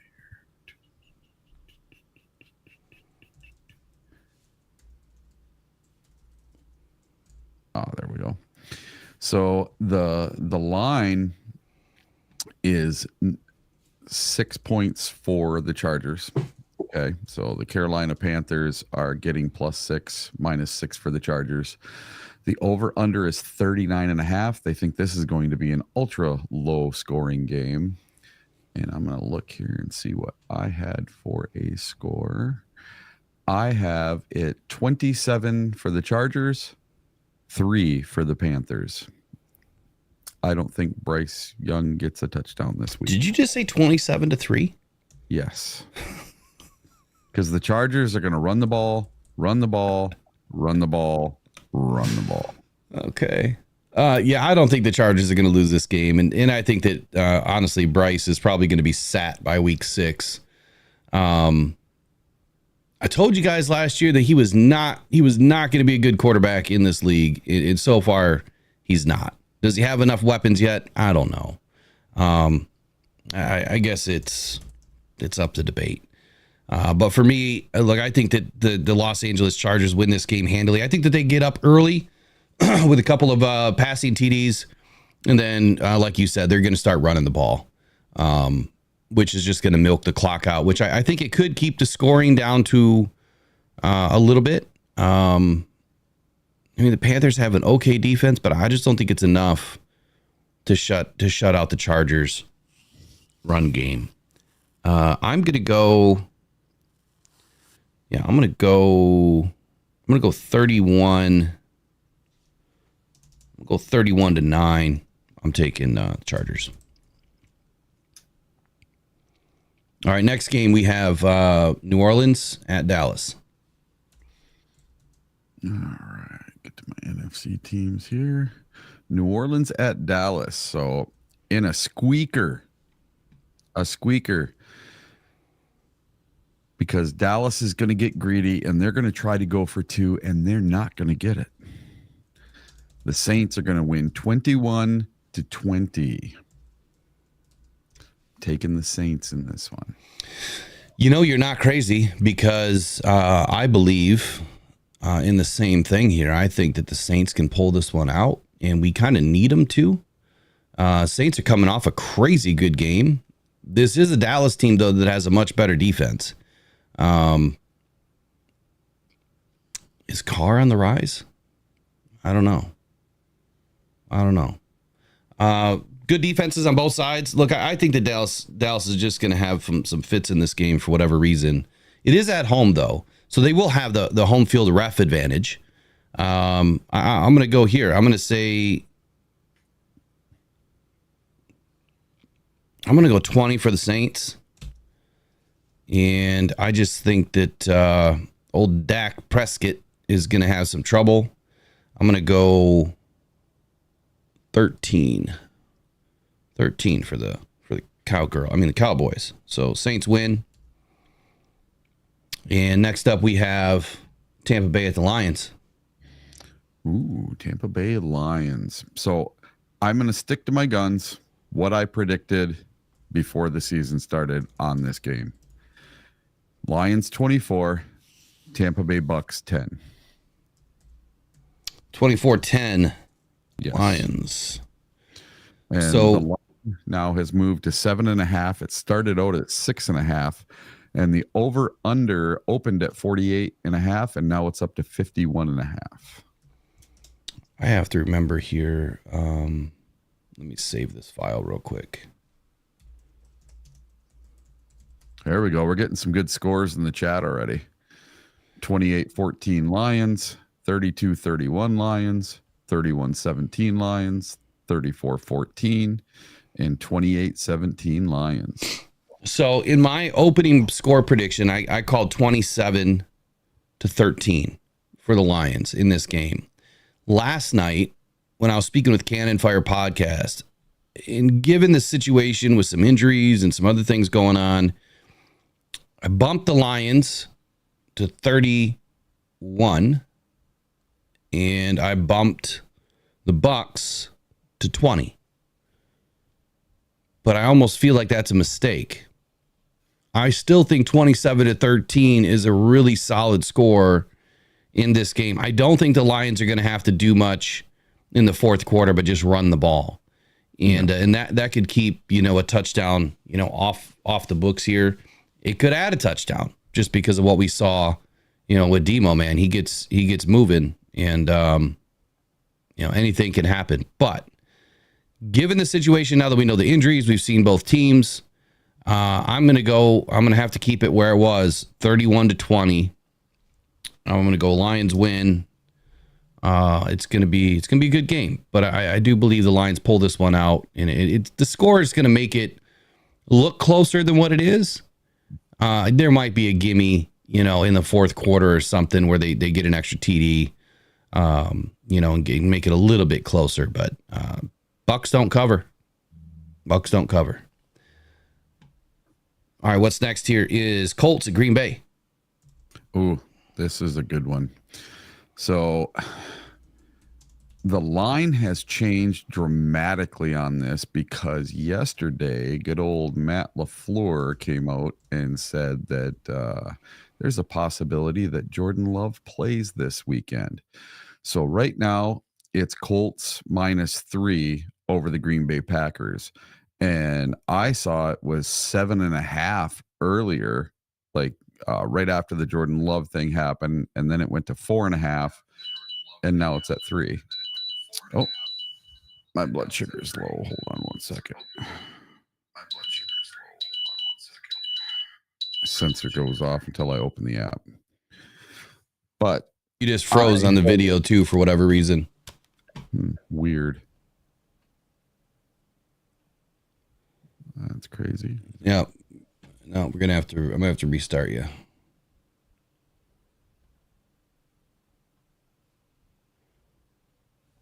Give it just a second here. We'll see if it works itself out. So before or while he's off for just a second, we'll get him back here in just a moment. Yeah, that's kind of interesting, right? I mean, how is it that you have a sprained MCL and you are targeted to be out for 3 to 6 weeks, and now all of a sudden you have an opportunity to play this weekend? Look, I think it's horse crap. Peter, I'm right with you, man. I mean, why would you even want to put Jordan Love in that situation? Nope, he's still frozen. So Eric, I don't even know if you can hear me, but go ahead and get out and come back in. I'll just text you real quick.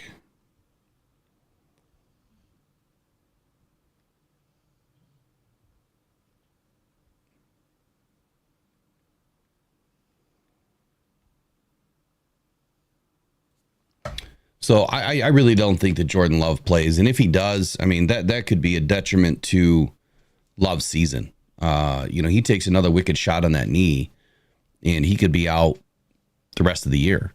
I think that would be a big mistake. But there is no mistake about this Indianapolis Colts defense. I know a lot of people have not been high on the Colts this season overall because of their offense, but this Colts defense is pretty solid. Whether Jordan Love plays or not, matter of fact, if he does play, it's going to be even worse for them.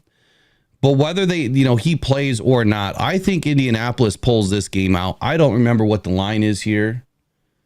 Let me take a look. Looks like right now the line is... Why is it not telling me? Here we go. -3 to the Colts. So the Colts are favored by 3. And, I don't think it's going to be that close. Hold on, let's see if he's back in now. There we go.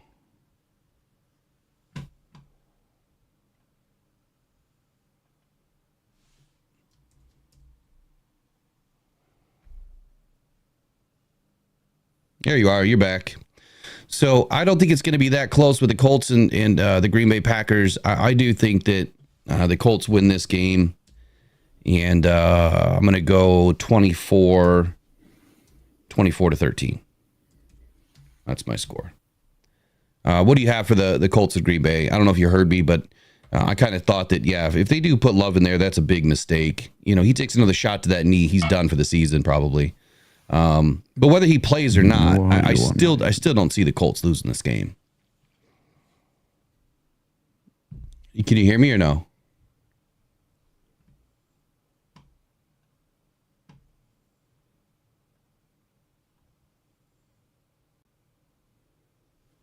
Uh-oh.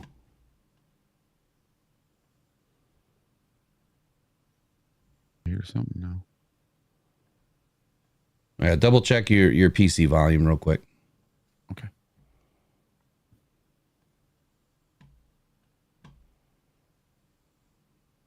Can you see the screen? Yep. Okay. There we go. Now we're back to working. All right. So again, you didn't hear me, but what I said is no matter what happens with Jordan Love, whether he's in or out, I still have the Colts winning this game 24 to 13.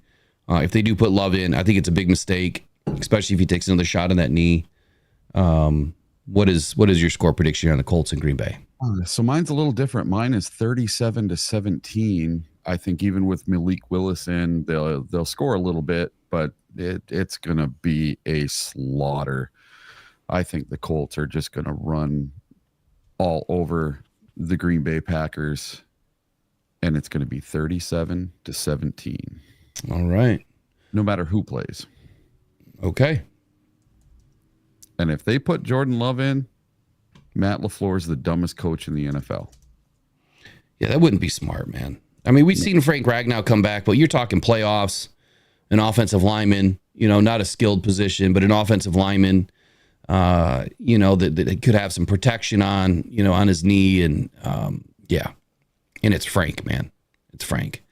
But a quarterback, the leader of your team, you can't take a chance with that. It just wouldn't be smart. So next up is Cleveland at Jacksonville. This is a tough one. Let's see what I had. Cleveland at Jacksonville. And before we get there, let me see what we're saying in the chat here. Tarantino says 27-23 Green Bay.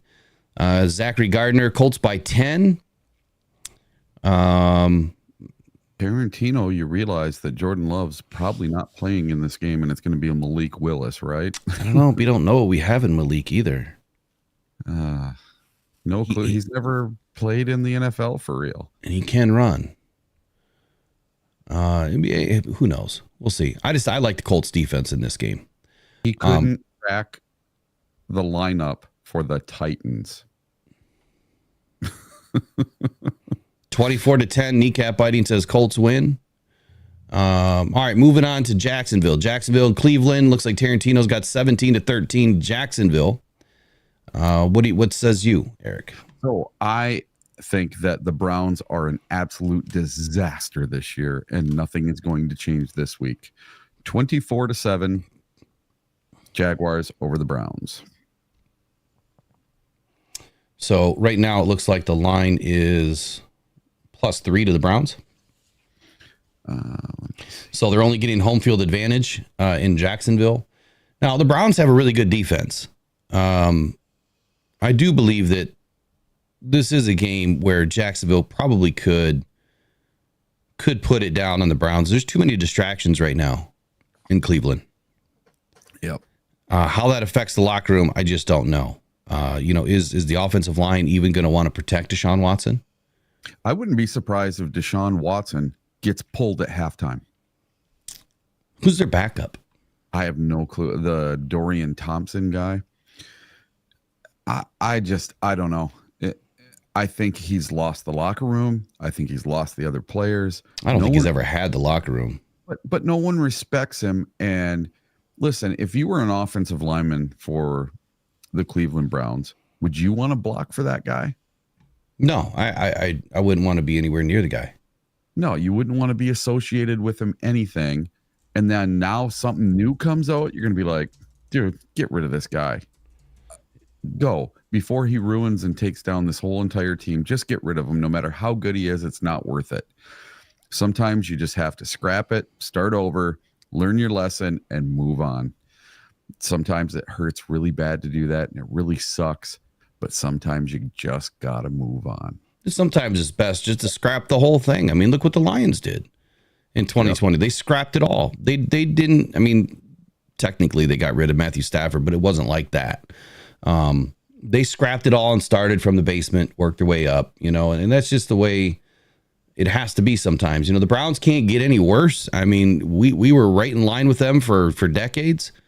And just because of the last season and a half, we've kind of helped ourselves in that conversation, being the basement dwellers. And yeah, I think it is time. If there is an opportunity to walk out of this, and now's the time. Just hit the cancel button on Watson and cash in the season. Shoot, man, I thought with that Browns defense, I had the Browns winning the AFC North. Yep. And, I expected a little bit more out of Deshaun Watson. I thought all that stuff was going to be kind of past him. But no, it's coming back. And that's going to completely demolish this team. So I guess after this weekend, I might have to repick where I'm going in the AFC North. So, yeah, it's just it's unfortunate. It really is. But Cleveland at Jacksonville, I forgot what your score was already. Oh, let's see. It was not good. Let's see. I got them all saved here. So Jacksonville at the Browns. I got 24-7 Jacksonville over the Browns, 24-7. Rick brings up a really good point in the chat. The Browns just need to do Myles Garrett a favor and send him to Detroit on the cheap. He'd shatter the single season sack record and win a Super Bowl. Yeah, like that would be one. That would be one edge that I would love to have, but not his contract.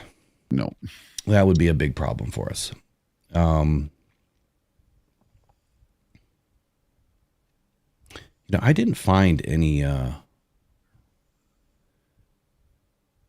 other score predictions. I'm curious, what did everyone say about the Lions? It looks like the Lions are favored by just about everybody. Yeah. I didn't see anyone pick against the Lions in the chat. Well, of course not, unless they're a Bucs fan. All right, so Browns and Jags. Look, this is going to be a tough one. Only because I do like the Browns defense, and even if the Browns offense just can't get out of their own way, their defense is still pretty solid. I like Jacksonville in this. I do. I'm going to go Jacksonville 21, and I'm gonna give the Browns 9, 3 field goals. All right, what's next here? Next game. We have San Fran at the Vikes. Ooh, it's an interesting game right here. I think this might be one of the closest games of the entire weekend. I'm taking San Fran, but not by much. 30-27. I think it's going to be a high-scoring affair. I think both defenses are decent, but I just think that there's going to be a lot of offensive output from both teams. And I think that even without Christian McCaffrey, that San Fran has enough of a run game that they can overcome anything that the Vikings are going to throw at them.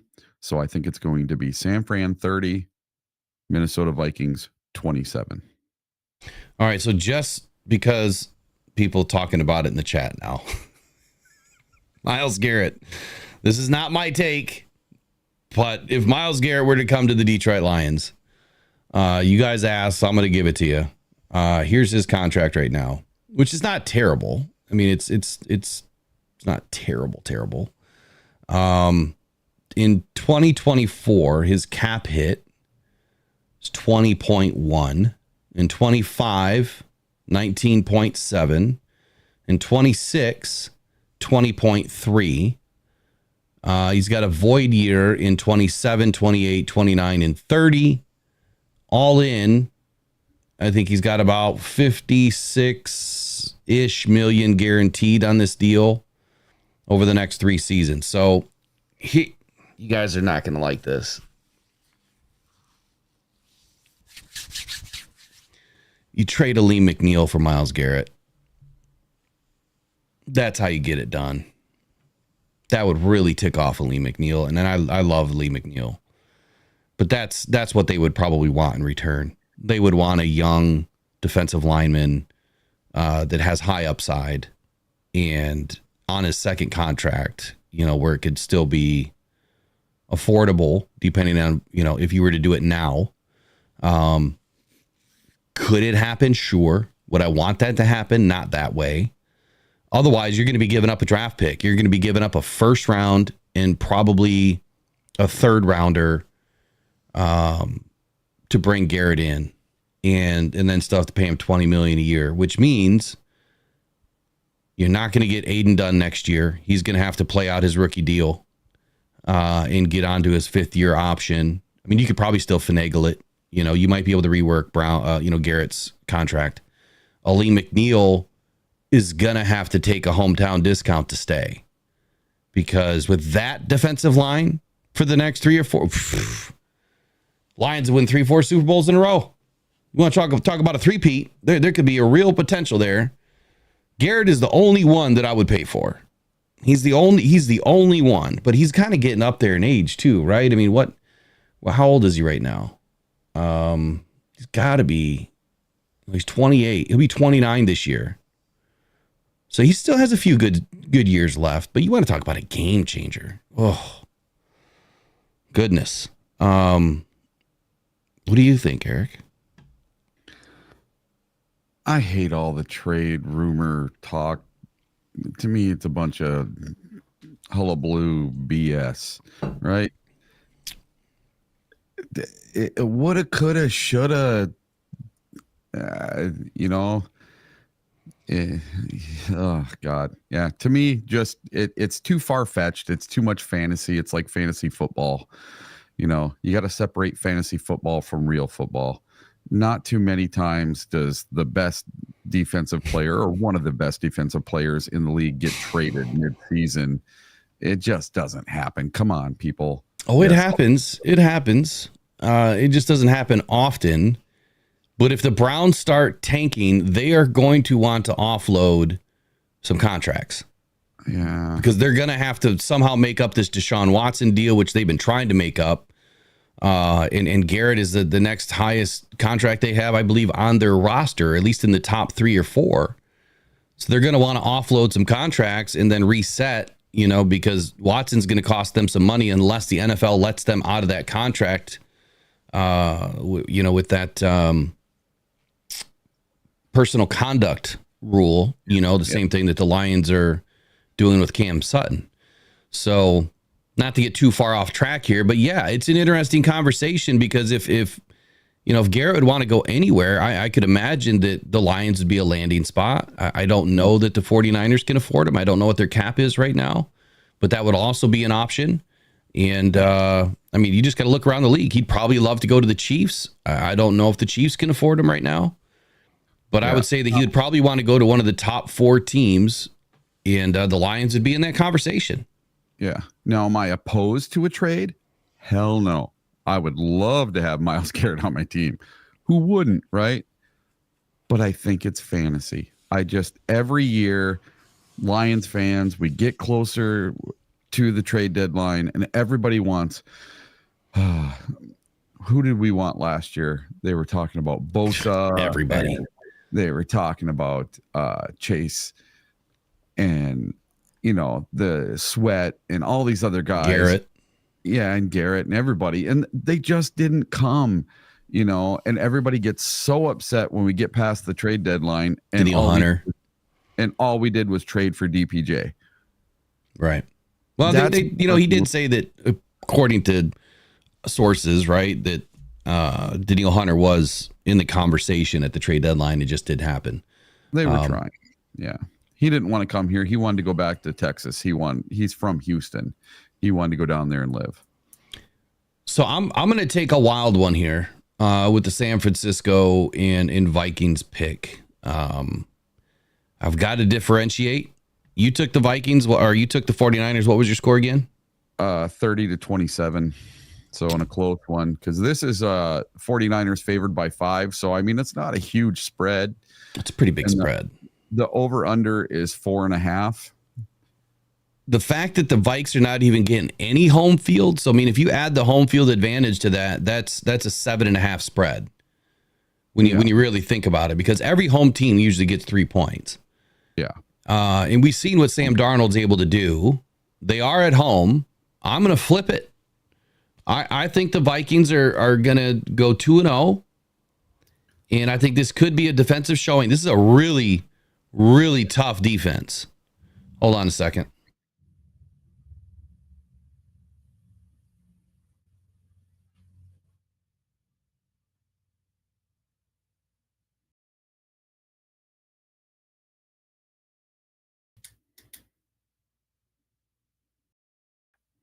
So does anyone else in the chat think that the San Francisco 49ers will lose to the Vikings this weekend? Sorry about that. Anytime family calls, I got to answer because you just never know. Yep. All right. So I'm going to flip this one. This is a great Vikings defense. In my opinion, it's going to be one of the better middle defenses in the league.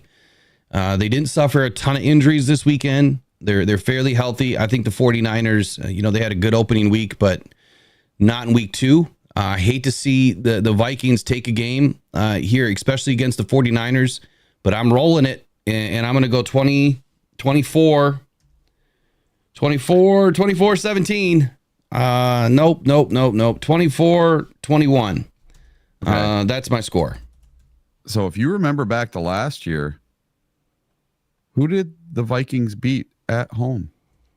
The 49ers. Yes, they did. They beat them last year. So maybe they got their number. I don't know. But I don't remember everything in that game, but yeah. Yeah. I'm surprised.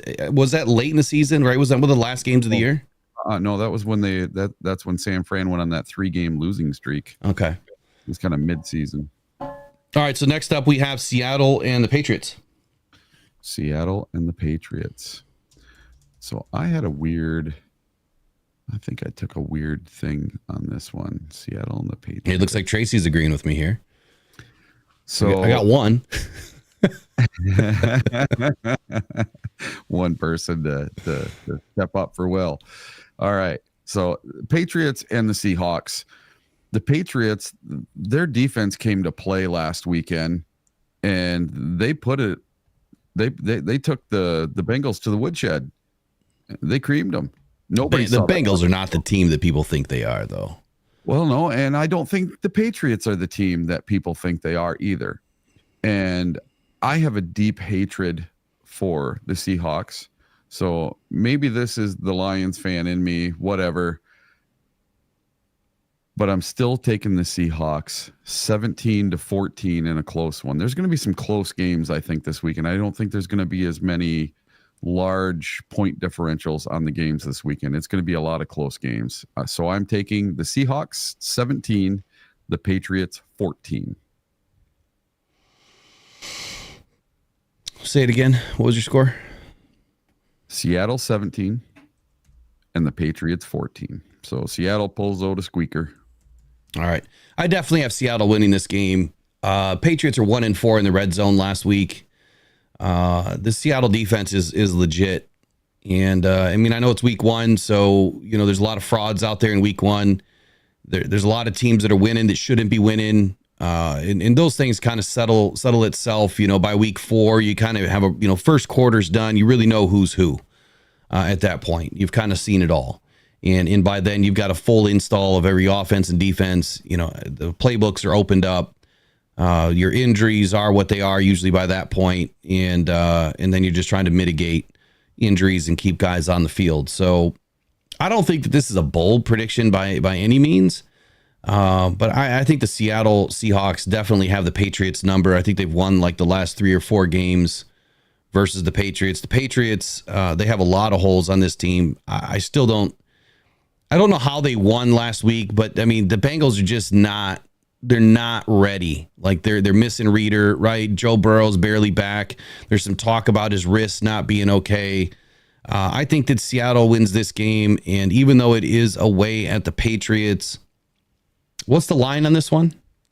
Oh, let me look here. It was close. It wasn't big. Looks like Seahawks have 3.5 points. Yeah, 3.5 points. So basically by 6 if you give them the home field advantage. The home field advantage. So a 6.5 point dog basically, and the over under is 38. So I mean, this is predicted to be a very low scoring game. That's what I got too. Yeah, so I'm gonna go 27 for the Seahawks, and I'm gonna go 10 for the Patriots. Seattle wins. All right, up next, Jets at the Titans. So here's another one. Let me find it here. Jets at Titans. Is that way up at the top? And please remember that bet responsibly. Do not take anything that I say to your sports betting sites, because I didn't do well last week. I'm hoping to have a better week this week, but I don't even bet this stuff. I just have fun with it. I did really well on my prop bets. My prop bet plus 80 yards and JMO for a touchdown. Yeah, I made some money this week. Yeah, I laid a prop bet on Eric, and that was that he will pick the Lions to win every single game this season. No, 15-2. There was 2 that I didn't pick. All right, the Jets versus the Tennessee Titans. The Jets are -3.5, so they are favored in this game. The over-under is 40.5 points, so they don't think there's going to be too much scoring. And ESPN is taking the Jets. Well, I don't necessarily agree with that. I am taking the Tennessee Titans, who almost took it to the Bears last weekend. The Jets looked like crap against the 49ers. So I have the Titans 17, the Jets 10. 17-10. Yep, Jets losing. Titans. Yep. All right. This is Jets at Titans, right? Yes. Yeah, this is Jets at Titans. And the line was, what'd you say? 3.5 or is it 3.5 or 2.5? 3.5 for the Jets. Really? Yeah. So that's a pretty even spread when you factor in home field advantage. That's less than a 1 point spread in my opinion. That's the way I think about it anyway. Well, that would be 3 more, wouldn't it? Wouldn't that make it a 6.5? Because if it was at the Jets, it would be a 6.5 point. I thought you said that the Jets had a 3.5. They're favored. Yeah. Jets are favored by and it's at the Titans. Yep. So if you give 3 to the Titans and minus what the Jets have. Yeah. You're right. Make sure my math is math in here. Yeah, my math is not math today. I didn't get off the beach till 2:30. Come on, man. So Jets, look, they had a really bad opening week, right? They didn't look comfortable at all. Aaron Rodgers couldn't get anything going. I don't believe that's going to happen in this game. I think the Jets on the road versus the Titans is going to be a close one. I think that this is going to be a tighter game. What was the total over under in this one? Do you know? Yeah, so the over under is 40.5 points. It's predicted to be kind of a low scoring game. Yeah. And I think I'm right in that same area here. Oh my God, Joe Burrow's now got frosted tips. Jesus. Backstreet Boys alive again. On before. I used to have frosted tips too, so I guess I shouldn't. So Jets at the Titans. Man, looks like we're kind of split here, but we have a lot of people taking the Jets, it looks like. And I'm kind of in the same boat, but I don't think it's going to be a big gap. I think the Titans kind of keep this one close. But I'm going to go 21. I'm going to go 21-14 Jets. Okay, let me try to change your mind, Will. No.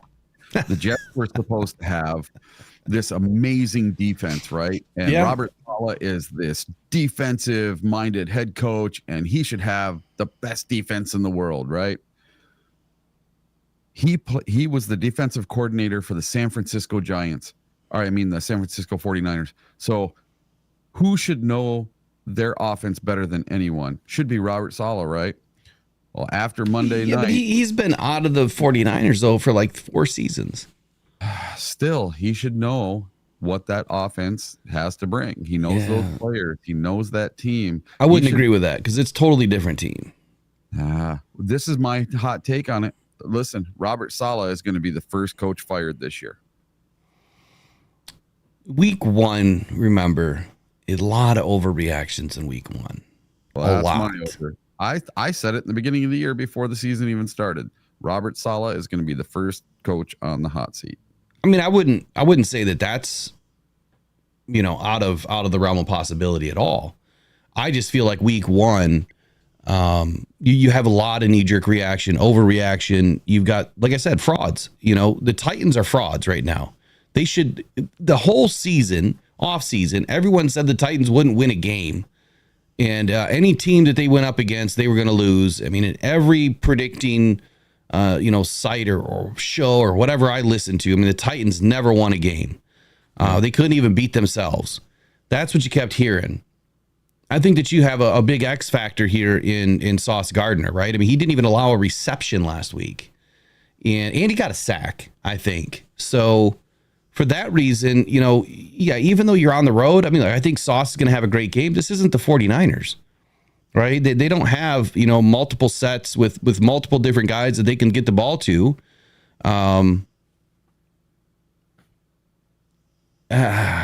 Unless the Titans can get the ground game working, I just don't think they have a chance.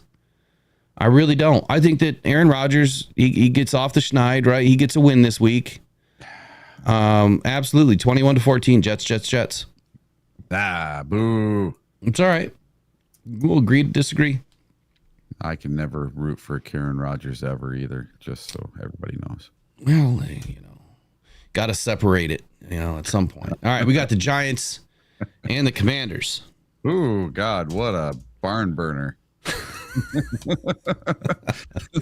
Poor Danny Dimes. Look, I put a post out there on Twitter where everyone's just dogging Danny. I hope Danny just shuts everybody up this year and has a good season. It's week 1. Again, everyone's overreacting on the whole situation. Just give them some time. They have screwed that team up left and right. He has not had a good opportunity to win there. No, I don't think he's the greatest quarterback to ever play the game, but I would love to think that he's better than Eli, or at least has the opportunity to be. He just needs a team and consistency around him. He's getting an unfair shake, in my opinion. But what do you have for the Giants in Washington? All right, Giants, Washington. Are you ready for this? The New York Giants are giving up 1.5 points to the Washington Commanders. So the Commanders are 1.5 point favorites. They're the home team. 43.5 points are the over-under for the game. And listen, I have this as an absolute crushing defeat for the New York Giants. 17-0. 17-0. That's going to be our first zero burger of the year for any team. 0 points for the New York Giants. I watched Hard Knocks offseason with the New York Giants. That GM is an idiot. He has no clue what he's doing. He makes decisions off of irrational, just go for it, F it. You talk about people saying F them picks. He's just like F them players. He just doesn't care. He let Saquon Barkley go for nothing. And I think he's lost the team already. Yeah, I mean, there's nothing the coach can do. 17-0. Washington Commanders. And Jaden Daniels gets his first win over the New York Giants, who put up a nothing burger. Okay, so I'm in the boat with Washington, but it's not for the same reasons that you're stating here. I think that Brian Robinson Jr. is going to have a decent game this weekend. He's going up against a Giants defense that gave up over 111 rushing yards last weekend. You also have, Jaden Daniels here that, what did he run for last week? 88 yards on 16 tries, which I think half a dozen or so were designed runs. You've got a dual threat in Jaden Daniels. He's got a hell of an arm. He went up a pretty stiff Bucs defense in his week one opener. Now the Commanders have 7 losses in a row at home. It's the longest running, consecutive losses at home. I think that the Washington Commanders snap it. They get a win here at home against the New York Giants. So as much as I want to see Danny Dimes, shut everyone up, it doesn't happen in week 2. I think that the Commanders take them down, and I'm going to go. I don't even remember what's the over under on this for points. Let me see. It was low. I have a low scoring game, but yeah, 43. 43. All right, so I'm going to hit it with. We'll go 17. Nope. We're going to go 20-10. Nope. We're going to go 20-13. Washington. 20-13 Washington. All right. Rams and Cardinals. Rams and Cardinals. Oh, man. I feel bad for the Cardinals. Seriously. I think LA is going to run away with this one. I think they might get Blake Corum involved this week, and they're going to do more of a ground and pound than they did with the Lions. Puka Nacua is out for at least 4 weeks. They put him on IR after that game. He did not look good. He went down with a non-contact injury.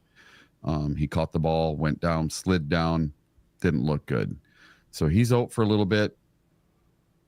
And I just think they're going to be way too much. They know the Cardinals. They're in their division. It's going to be 35 LA Rams to 21 for the Cardinals. And I hate to say, I think the Cardinals are going to lose their first 2 games of the season. This is a toss-up for me, partially because Puka Nacua is out, but you still have DeMarcus Robinson. You still have Cooper Kupp. Colby Parkinson, who I'm really surprised in, came alive last weekend on a couple of plays. On the other side for Arizona, you have James Conner. I love the way that he runs the ball. I do believe the Cardinals have enough up front to compete. And then you have Kyler Murray, who's also way more mobile than what Jared Goff is. So even though the Rams were able to contain Goff, and not allow him to really get going. Can they do the same with Kyler Murray? Is Kyler going to be able to move and navigate the pocket enough to escape and to keep the play going to find somebody open? I think the answer is yes. The Cardinals also have a storied loss history here in divisional games. They have the longest active losing streak in divisional games. They're 1-11 in divisional games since 2022, which is the worst in the NFL. I think that the Rams suffered a couple of key injuries in this last week's game. This is a tough one for me because I don't want to see the Rams, keep it close with the Lions. But I think that the Cardinals at home, I'm going to go out on a limb and I'll say that they get it done, even though I love this Rams defense. Marvin Harrison is going to show up finally in week 2 here. So I'm going to go with the Cardinals. I don't know why. I just have a feeling. I'll tell you, Vegas has it as a pick 'em. Really? So the Cardinals are favored by 1, but that's because of the home team. But Vegas has it as even. So it's a pick 'em. They're nobody's favored in this game. So I'm going to go 27-24 Cardinals. Look, I think the biggest thing here is the run game. So if James Conner can get going, you got to remember that Gibbs and Montgomery just put up 34 fantasy points on the Rams. And we've seen when this defense gets exhausted, that's when the run game opened up for the Lions. Now, they don't have a 1-2 punch like we do, but it's still good, right? I still think that they have a good enough run game to put some pressure on this defense. It's going to be an interesting game. Look, the Rams could come in and completely blow these guys out the water.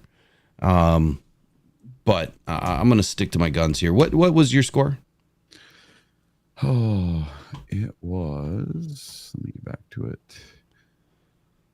LA 35. The Glendale Cardinals 21. Glendale Cardinals. They actually play in Glendale. All right. Up next, you've got Cincy and KC. Cincy and KC. This is another one. I don't think it's going to be close at all. I'm picking the Chiefs 35, the Bengals 10. Cincy and KC. This is another one. I don't think it's going to be. Getting reverb there, like it's you speak and then it comes back. You got to go handle your sugar, or are you good? I got it. It just keeps going on. I wear a sensor and it just keeps going off on me. I'll just leave it open. So I went to my doctor called me yesterday and told me I'm 3 quarts low on blood. So that might be having something to do with my sugar. How the hell could they say that you're 3 quarts low on blood? How would they even know that? I don't know. All right. So what was your score again? All right. So, let's see. Where is that score one more time? It was 35 to something, I thought. Yeah, 35-21. 35-21. All right. Yeah. I just think the Rams are going to be too much for the Cardinals right now. I'm going to get through this pick, but the next up, so you can get ready, is Pittsburgh and Denver. All right. So as far as Cincy and KC, yeah, I have no faith in Cincinnati right now. Not against the Super Bowl winning champion Kansas City Chiefs. I don't think this game's going to be close at all. I see that there's other analysts here picking a game that's a little bit tighter. I guess it could get tight in the end when KC gets up to a big lead and just kind of lets the Bengals kind of do what they want to do when, Kansas City's pulling players out of the game. I don't think that there's going to be 60 points scored in this game. I don't even know what the over-under is, but I see a lot of scores nearing 60 points. I'm going to have to go with KC gets it done with 30, and Cincinnati will be lucky to put up 17. So 30-17, Kansas City. Next up, Pitt and Denver. All right, Pittsburgh and Denver. It's -2.5 for Pittsburgh. So Pittsburgh is favored in this game. The over-under is 36.5 points. They are predicting a very low-scoring game. And I have this one really close, actually. 23 for Denver, and Bo Nix, and 21 for Justin Fields. So 23-21. This game comes down to a field goal. I think it's going to be pretty close. I just don't think Justin Fields gets it done this week. He throws a really bad pick to the Denver defense, and they get it done. Is Justin Fields for sure starting this weekend? Yeah, they said it's going to be at least another week for they want to let his calf rest. Interesting.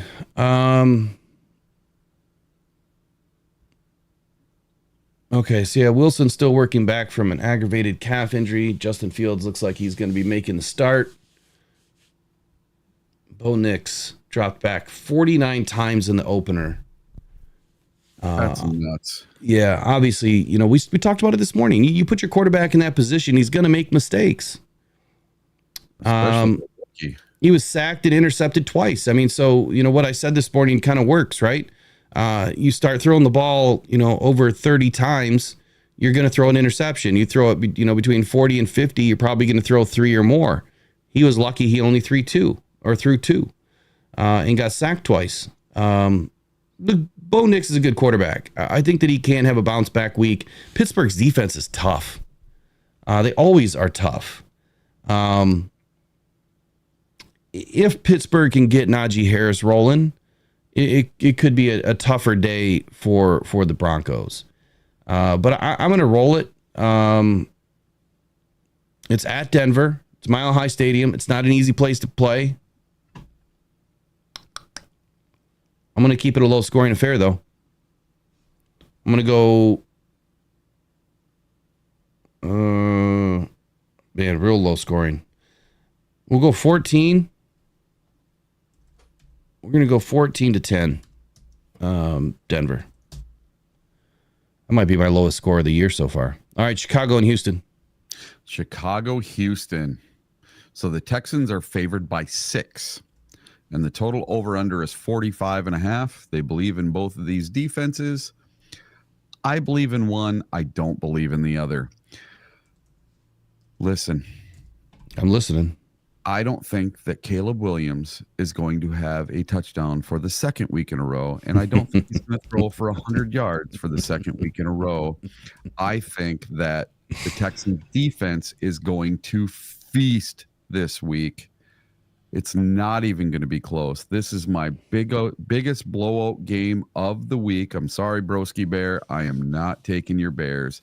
I'm taking the Texans 41, Bears 3. Well, where's Broski's? Well, he's talking in there.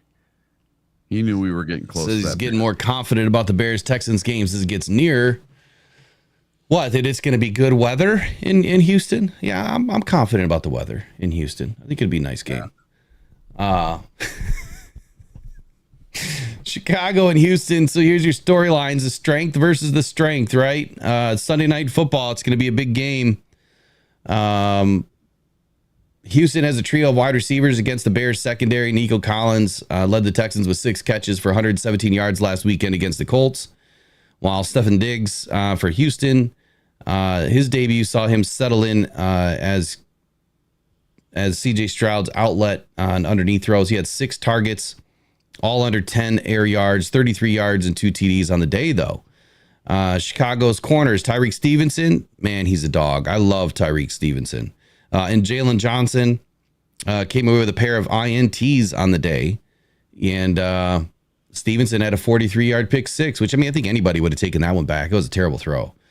Caleb Williams, obviously, he's known for having a big arm. He can create explosive plays downfield. He's got some legs on him, but he also has a big mouth. And if he's got painted nails, he's going to have a problem with drag. That he's not going to be able to throw that ball with a perfect spiral. I do believe he throws for more than 100 yards in this game, though. Man, Texas defense is real. I mean, it is as real as it gets. And did you say that the Texans defense is better than the Titans defense? Oh yeah, for sure. Mm-hmm. For sure. Look, Texans are not going to keep this one close. I think that it's going to be air raid city in the beginning. They finish out the game on the ground. which is where Caleb Williams is going to find himself the majority of the day. And I'm not just saying this because I'm a Lions fan. I'm saying this because I think it's legit. I think that Caleb Williams is probably going to take 3 sacks at least in this game. But I'm rolling Houston over Chicago in a big one here. I'm going to go 31. Nope. I'm going to go 35 to Chicago's 17. Houston wins. They double them up. What was your score again? Mine was 41-3. You're being too nice. Wow, Jesus. Yeah, that's the homer score. All right, last game of the week, Atlanta and Philly. Atlanta and Philly. Let's see what we got going on this game.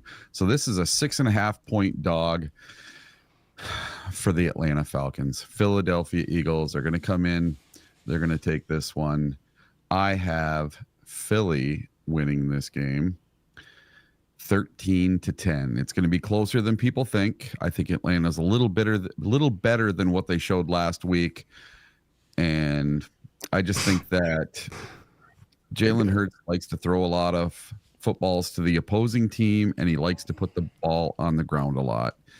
So it's going to be kind of a close game, 13-10 Philadelphia. So when Danielle Hunter comes flashing by, Caleb Williams is going to be like, was that a blob squatch? Did I just see a blob squatch? That's what he's going to see all weekend, all night. Poor Caleb. Look, Kirk Cousins did not look good in his opener. He may be back too quick. I don't know. He did not look comfortable, just like Jared said the other night. Philly's got a good squad, and Jalen Hurts does Jalen Hurts things. This game, in my opinion, is not going to be close. It is in Philly, very, very tough place to play. There's just too much going on here, I believe, for Philly to lose this game. A lot would really have to go wrong. I don't think it's close. I'm not even gonna discuss this one. Eagles take them down easily. I think it's gonna be 28. 28-14. No, you know what? Yeah, we'll go 28-14. They double them up. Philly wins. Yeah, I can see that. And your score was? Mine was a little closer, 13-10. Both teams like to turn the ball over. So I assume you had Philly? Yeah, Philly 13-10. All right. I would love to pick Atlanta, but I can't do it until Kirk Cousins shows me that he's back to his old self. You know, I mean, he's got a hell of an arm, right? And he has some weapons around him, but he just does not look comfortable. Nope.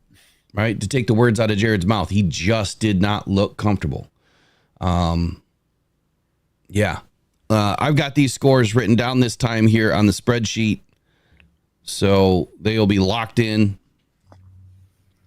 and we'll be able to continue tracking it. I had the win-loss for last week, but I didn't have the scores. I wanted to see how close I got with the scores. Not that we're even going to come close, but it's just fun. It's fun to track it throughout the season. Yeah, so look, what's that? See if you nail one.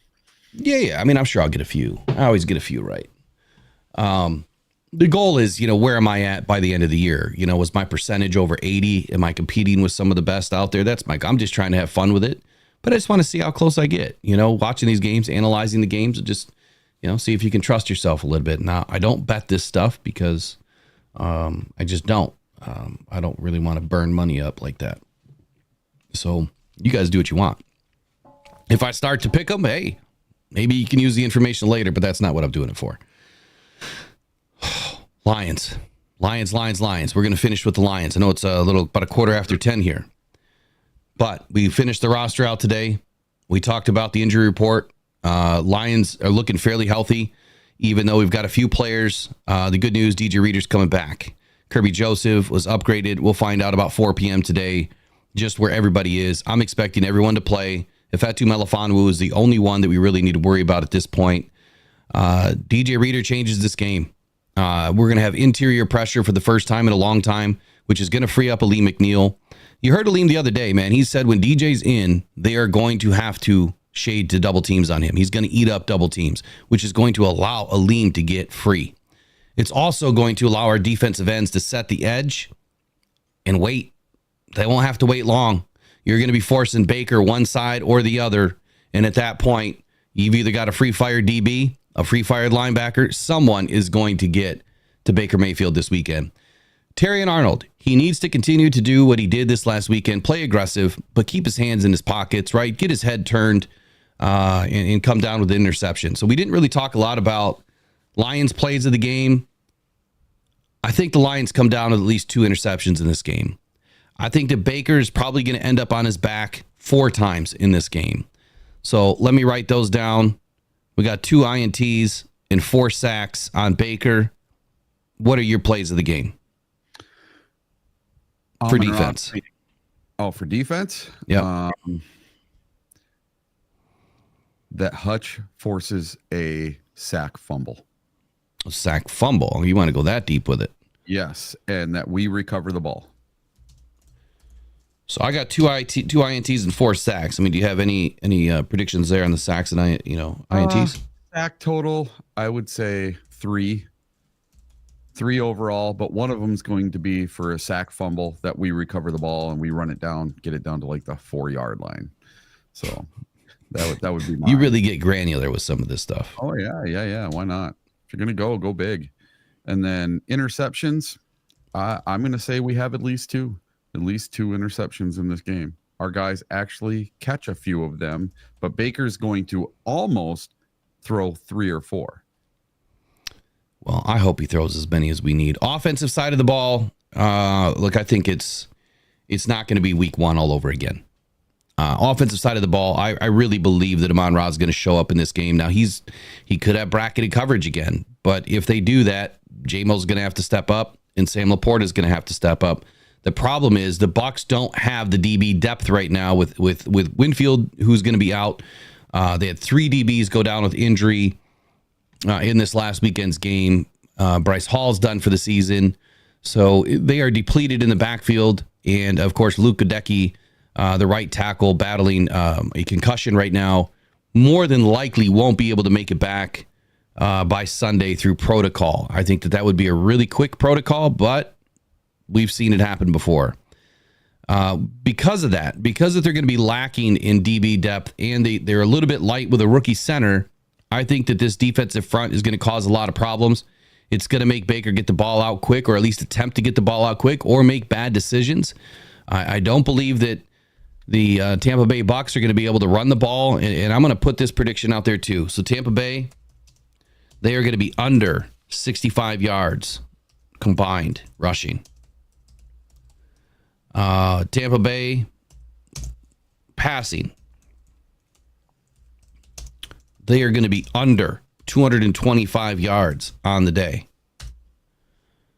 Lions rushing. Last week, I was 1 yard off on Demo. I said that he would have 90. He had 91. I said that Gibbs would have 55. I think he had like 40 or 45. So it's close. Lions rushing, I think that they are going to be over 125 on the day. Lions passing, I think that they are going to be over 225 on the day.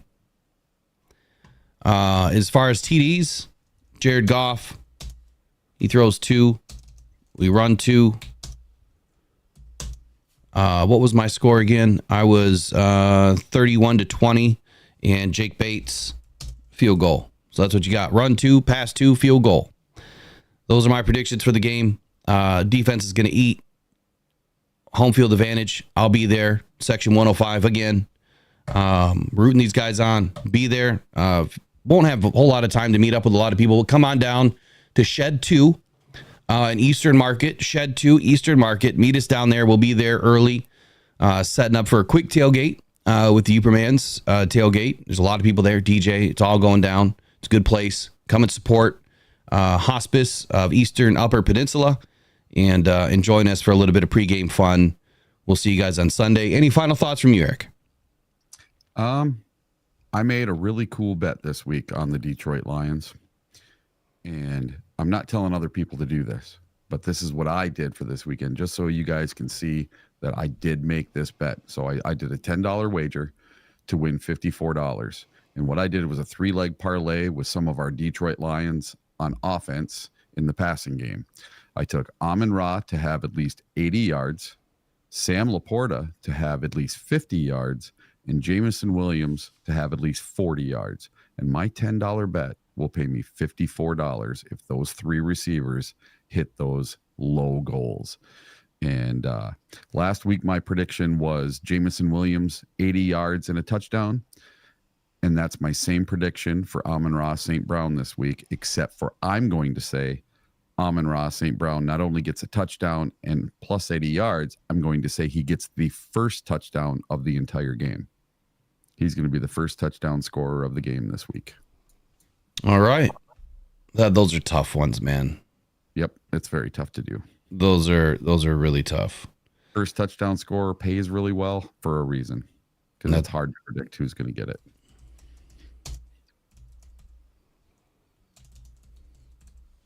Okay, we'll track all this next week, Monday. Don't forget to go to buymeacoffee.com/rockedon. There's 3 options right now. You've got the Miller Lite neon sign. You have the Eric Hipple backrest, signed autograph COA. You also have a Chris Spielman mini helmet. You would be supporting Rocked On Cancer Foundation. Appreciate you guys for doing all that you do. 115 members today. You guys are rocking out, man. That's awesome. Really appreciate everybody that steps up. But these raffles do end. There is some minimums on them because we do have to get a minimum, to get, some of these products. Not all of them are donated.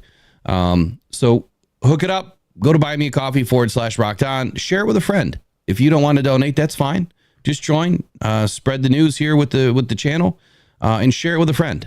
Share it with anybody. Let them see that Rocked On Cancer Foundation is trying to do great things for people, and helping others is our goal here with Rocked On Cancer Foundation. So you guys have been great. Go One Pride, go Detroit Lions. The All Grit Pod, 7 p.m. tonight. And we'll be back here on, Sunday after the game? Probably 7 p.m. by the time I get back. Otherwise, you guys have a great weekend. We'll see you next time.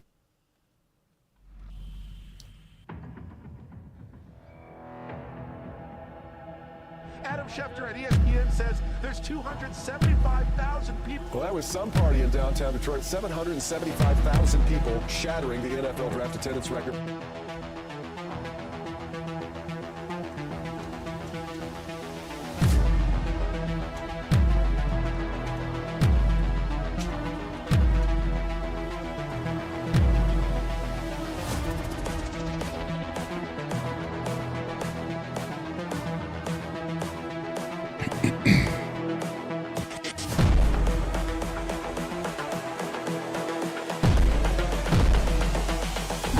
This is the future. All grit.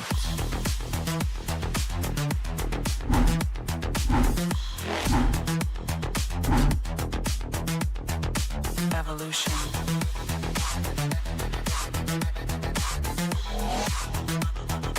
This is the future. All grit.